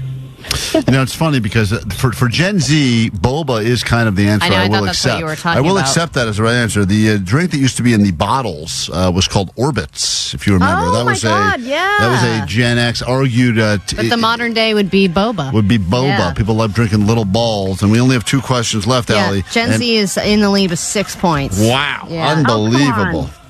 And Boomer has yet to answer. I guess she doesn't know the answers. Very upset. Who was known as the King of the Twist? X. Gen Boomer. X, go ahead. Chubby Checker. That is correct. Boomer, what happened on that one? Okay, I'm saying Boomer, dear. Okay, I'm saying Boomer as fast as I friggin' can. I don't know what's up. They're quicker than I am. I don't know what to say. You guys are like really being weird with me because I am trying. I know. You guys are being weird. We go to this next question. Yeah, you are. Next question, You are, guys. Allie. Oh, okay. Mork and who? Boomer. Oh, my God. Allie, just give her the goddamn point. Okay, Leonora, give... Boomer, you were Boomer, first. go ahead. Mork and Sherry. Oh, my All right. Mindy, I know it's Mindy. All right, congratulations. You got that right. Allie, at the end of all of it, what is Leonora wins. All right, listen, it's unbelievable. It's never happened before. With a score of 1, we're all terrified of the Didn't even Boomer. get one. No, listen, it was a valiant effort. Give everyone something. Just give Leonora something. Please, in the God, I feel so Hey, bad. Allie, who won this round? Gen Z, Lindsay, congrats. Hey, Lindsay, Gen Z, you've done it. Everyone knew a lot of answers. And by the way, the Oops All... Yeah, you guys did great. The Oops All Females edition of Gen Wars may be where it's at. Mm-hmm. Nice energy there. Congratulations. You're going to go see Matt Rife at the Greek Theater. All right, Lindsay? Thank you so much, guys. Thank you for starting your day with us. Sorry for that battle that just took place. I would have loved to see the clip of Matt Rife heckling Leonora. Oh, man, we may have to send her there as well to that show. Let's just all part as friends today. A heated edition of Gen Wars on KROQ. KROQ. Klein Alley Show. Mornings on KROQ. KROQ. I know that people are lining up for the interactive box of shame already. I just want to get a sense of where we're at. Would you like to share with us why you are calling to join us on this Friday morning at KROQ? Go ahead. Yes, hello. Yeah, hi. Sweet Dibbit. What is Sweet Dibbits? What is your shameful story you're going to share? So my husband really wants us to have another baby. My daughter's 3 years old, so she's insane right now. So the day after we had sex, when he went to work, I took a Plan B. Oh, damn, and you didn't tell him? No. Was she the one screaming in the background? No, that's my child. Yeah. Yeah, you should definitely take that. Another one of those Plan Bs. So he thinks you're in the process of attempting to get pregnant, and you are secretly taking the Plan B without him knowing. Yeah, that's my strategy right now. And how often? Is there a limit to how many times you can do that before your body shut? You can just keep Plan B in it, right? Well, I've done it twice already, so I'm sure it's not great. And then do you have to act all disappointed and be like, "Oh, I thought this one was gonna take." Period. You again? Yeah, he asked, and I'm like, "Oh, we'll try again later." So is he asking about are you ovulating? Are you tracking your stuff? You guys are No trying. guy has ever said, "Are you ovulating?" No, he's a dumb man. He doesn't understand any of that stuff. He just thinks, it didn't work this time. Oh, you guys don't know about any of it? Nope, none of it. Nothing. Okay. I mean, but it's funny that she's quietly going out and buying the plan. Are you paying cash for that so it doesn't show up on the credit card, or how are you getting your Plan Bs? Cash. Wow. Cash Plan Bs. You feel guilty at all, or? A little bit, but I just don't. We're going to Hawaii in August, and I just don't want to be pregnant in Hawaii. I want to enjoy it. Hey, good for you. I get it. Mm. Yeah. All right. Well, that's a good place to start. If you've got a story you'd like to share it, we always share our deepest, darkest, most shameful stories and secrets over the airwaves. It's your turn. The interactive box of shame will commence in moments. 800-520-1067. Just heard about a woman who is paying cash for Plan B because she doesn't want to actually get pregnant because it'll ruin her Hawaii trip. Usually it's the other end where they're trying not to, and then the girl's like, maybe I'll just poke a hole in this condom. Right. Want to have this NBA player's baby. That's my plan, retirement plan. Pull that clip. If you'd like to join us, you can call. That's why I'm trying to get in great shape, guys. Got to get me an NBA player. Okay. 800-520-1067. We'll get to your stories next on KROQ. KROQ. Klein Alley Show. Mornings on KROQ. Yeah! KROQ. Take stock of your life for just a moment and understand that we've all done some things that we're not proud of. We call these shameful moments, deepest, darkest, most shameful moments, things that happen perhaps while drunk or while high or just while sober. And, maybe you know about them. Maybe a few close friends know. You don't necessarily want the general public to know. Definitely not stuff you'd ever bring up on a first date, for sure. You can be totally anonymous, and we won't judge. And we take all of these moments that happen to us, write them down, put them in this box, and that's why we've shared with you so many things that we regret ever talking about on the airwaves of KROQ. We call this the box of shame. The box. What's in the box of shame? Every once in a while, shame. We give you the chance to enter the box of shame, and we don't know you, but you're more than welcome to be anonymous. But we'd love to hear from you at 800-520-1067, and you tell us something that you did, and it's a safe place technically because we all are willing to share way too much. Yeah, like when I pleasured myself on the 101 on the way home one day, I decided I should not share this with anybody ever and never tell a soul. But then when the box of shame rolls around, we have to add those things into the box. And now that's something that I'm kind of proud of. Yeah, when I decided to spend a summer following the counting crows around the country. You did not follow them. I was a crow head. I said, I'm never going to tell anyone about this. Woo, crow bros. Yet, eventually it came up in the box of shame, and I will be seeing them this summer at the Hollywood Bowl. Yeah, baby. Didn't you see him at the Troubadour? I did. I will not. I actually have no plans. You got to see them when it's intimate, man. You can really connect with them in a new way. The crows don't come around often, but when they do, you better go count some crows. That's what I say. Let's say hi to Zoe. Welcome to the interactive box of shame. We will judge, but also not judge at the same time. Go ahead. Zoe. Oh, is that your anonymous name? Sorry. Anonymous. You're on. Let me forget that. Forget Zoe. Forget I said that. Anonymous. You're on the box of shame. Hi. Hi. I was told I wasn't allowed to smoke in my apartment, and I smoked in the bathroom yesterday because I didn't want to go to my car. How often do you smoke in the non-smoking apartment? Yesterday was the first time. I've been here since January. Yeah, but are you smoking weed? Yeah. I was so... After I came to my living room, I was like, oh, my gosh, this smells. When they say no smoking at places like a rental car... They always say that for I everything. assume they're talking about cigarettes. It feels like even though they probably are talking about weed, too, like they're not saying... Yeah, but the weed smell goes away. Cigarette smell stays. Like, it lingers. It gets sucked into the drapes and the carpet and everything. But I'm saying, like, I would have no... If someone smoked crack or smoked meat... or like, something. hey, put down the crack pipe, man. It says no smoking in here. I wouldn't care. I think cigarettes are the ones that bother hotels the most. I'm pretty sure you could smoke crack in a non-smoking hotel room and you'd be fine. But if you smoke a cigarette in there, you're probably not getting your... they're probably holding your deposit. Yeah, exactly. That's what it's for. I think that smoking weed, especially in California, it's so embraced. Talking about your deepest, darkest, most shameful moments, let me say hi to... Jesse, you're on KROQ from the 909. Oh, sorry, Anonymous. Once again, it's my fault. Wow, you suck at this. Anonymous from the 909. Hi. Actually, let's not say 909. That will narrow it down. Let's just say Jesse from some area code. Go ahead, Jesse. Yeah, no worries. Yeah, so, something I still kind of, think about. The fact that I did it is wild, but a coworker of mine, she was, sexually deprived from her partner. And I baked a fresh batch of cookies, and she was like, yo, I want special frosting on my cookie. And she wink, and I was like, you want me to finish on the cookie for you? And she was like, yeah. So I I live 2 blocks away, so I took a couple cookies home, and I, treasured myself and frosted her cookies and returned them in a little box, and she devoured them. She asked for this? Yeah, she said she wanted you to do this? She's a freak, clearly. And I, being a degenerate, I was like, yeah, let's go for it, So, yeah. Pretty, What type of cookies did you defile? You made the fresh cookies or you bought store-bought? I made them, no, fresh from scratch, chocolate chip, and she wanted a glazed chocolate chip cookie. No, we got it. You don't need to do more analogies. We understand what you did to the cookies. I don't understand. A sugar cookie would probably be a better thing to glaze in that way. Yeah, it feels like a chocolate chip cookie. And it You're wouldn't go really together. ruining a chocolate chip cookie. It's amazing to me that milk and cookies. Yeah, good point, Omar. Thank you. Another one. She kind of brought this up and said, I wish there was some sort of natural frosting. And you picked up on that and said, Correct. would you like me to jizzle these cookies? And this is all in the workplace?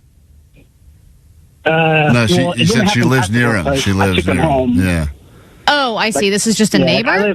And you think this was for her to eat, or you think she was trying to get revenge on, her husband, cheating husband? Oh, he leaves some of these load cookies. No, she definitely ate him in front of me. So I took ate him him in home. front of you. Wow. Clearly, we're getting the details mixed up here. Huh. So you watched her eat the cookies that you had just finished on? 100%. And did you enjoy watching that?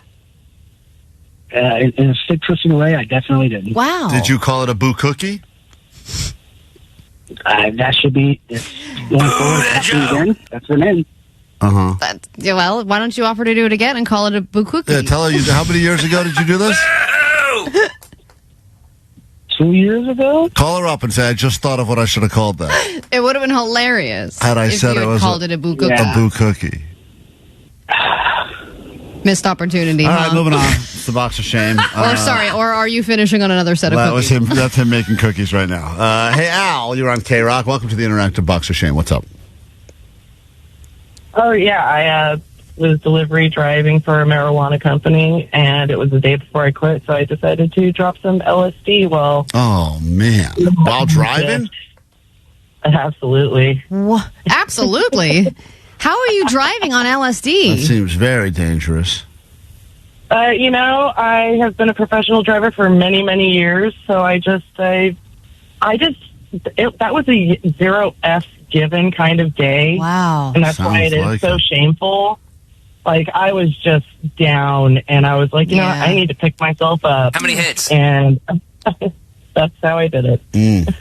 All right, well, that's thank you for being honest with us. That person took acid while delivering. I would lose my mind if I was operating a vehicle on LSD. The fact that people can do that kind of stuff is mind-boggling. It is the interactive box of shame, and you can share any stories you want. Jose on KROQ, good morning.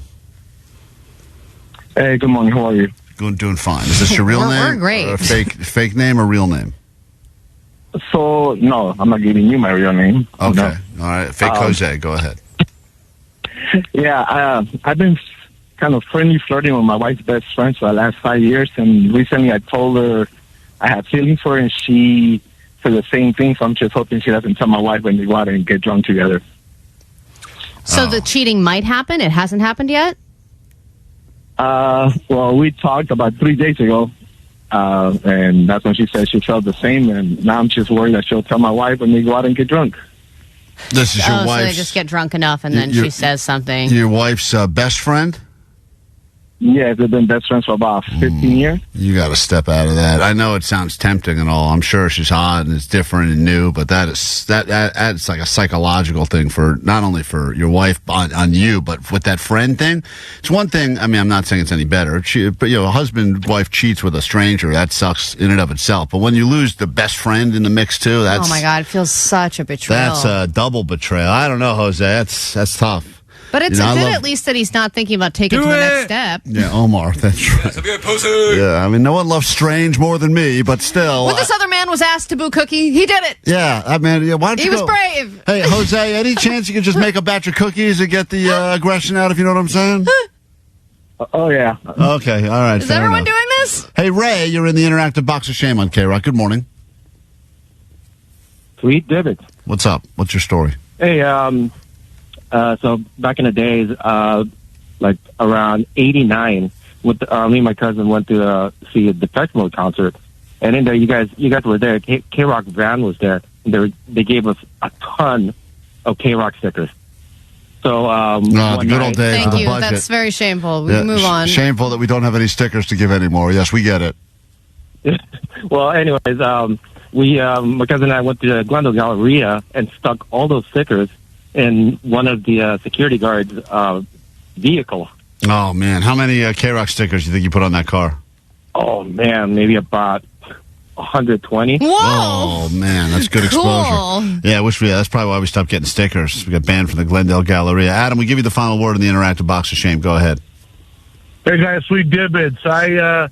My ex broke up with me, so I wiped her toothbrush all over my butthole. Great. All right. Great. All Thanks. right. What a way to close it out. Was that, Butt crack. Yep. That's right. Thanks, Vanessa, for clarifying. Was that something on the way out the door, like the parting gift, or? Yeah, I was grabbing my stuff before I had to leave and move out, and I just decided to just give her one more taste. Don't you fear that if for some reason you guys, reconcile, or you have that one more get back together thing, that now if you kiss her ever again, that's what you got to deal with? Not going to happen. She's dating my best friend. Oh, man, we were just talking about that. That's the problem. And I wonder if you notice that. All right, well, if you put your mouth on a toothbrush. Oh, you have to notice. Guy like Adam over there, you can notice. I can almost smell it through the phone. Hey, Anonymous, we actually give you the final word. Let me try to do it the right way. I've never done it the right way. Anonymous, you're on KROQ. Good morning. Hello. Hi. Yes, you're Anonymous. So, a while back in our senior year, my best friend and I baked brownies for our teachers, but we put like 5 boxes of X-Lax in them. Oh, wow. You had laxative brownies? Yeah, and we put them in the teacher's lounge. Cool. What happened? The next week, all of our teachers were running to the bathroom. One of them ended up in the hospital. Oh, man. It was crazy, but bad, and also funny at the time. But now looking back, it's like, You what feel did bad we about it. do? Yeah, it's funny. At the time, there's nothing funnier than that. I know, but it feels so bad as an adult knowing that you tortured teachers that were just trying to work hard and help the youth of America. Just thrilled that one day, we didn't get a pay raise again. All right, well, at least someone left us brownies in the teacher's lounge.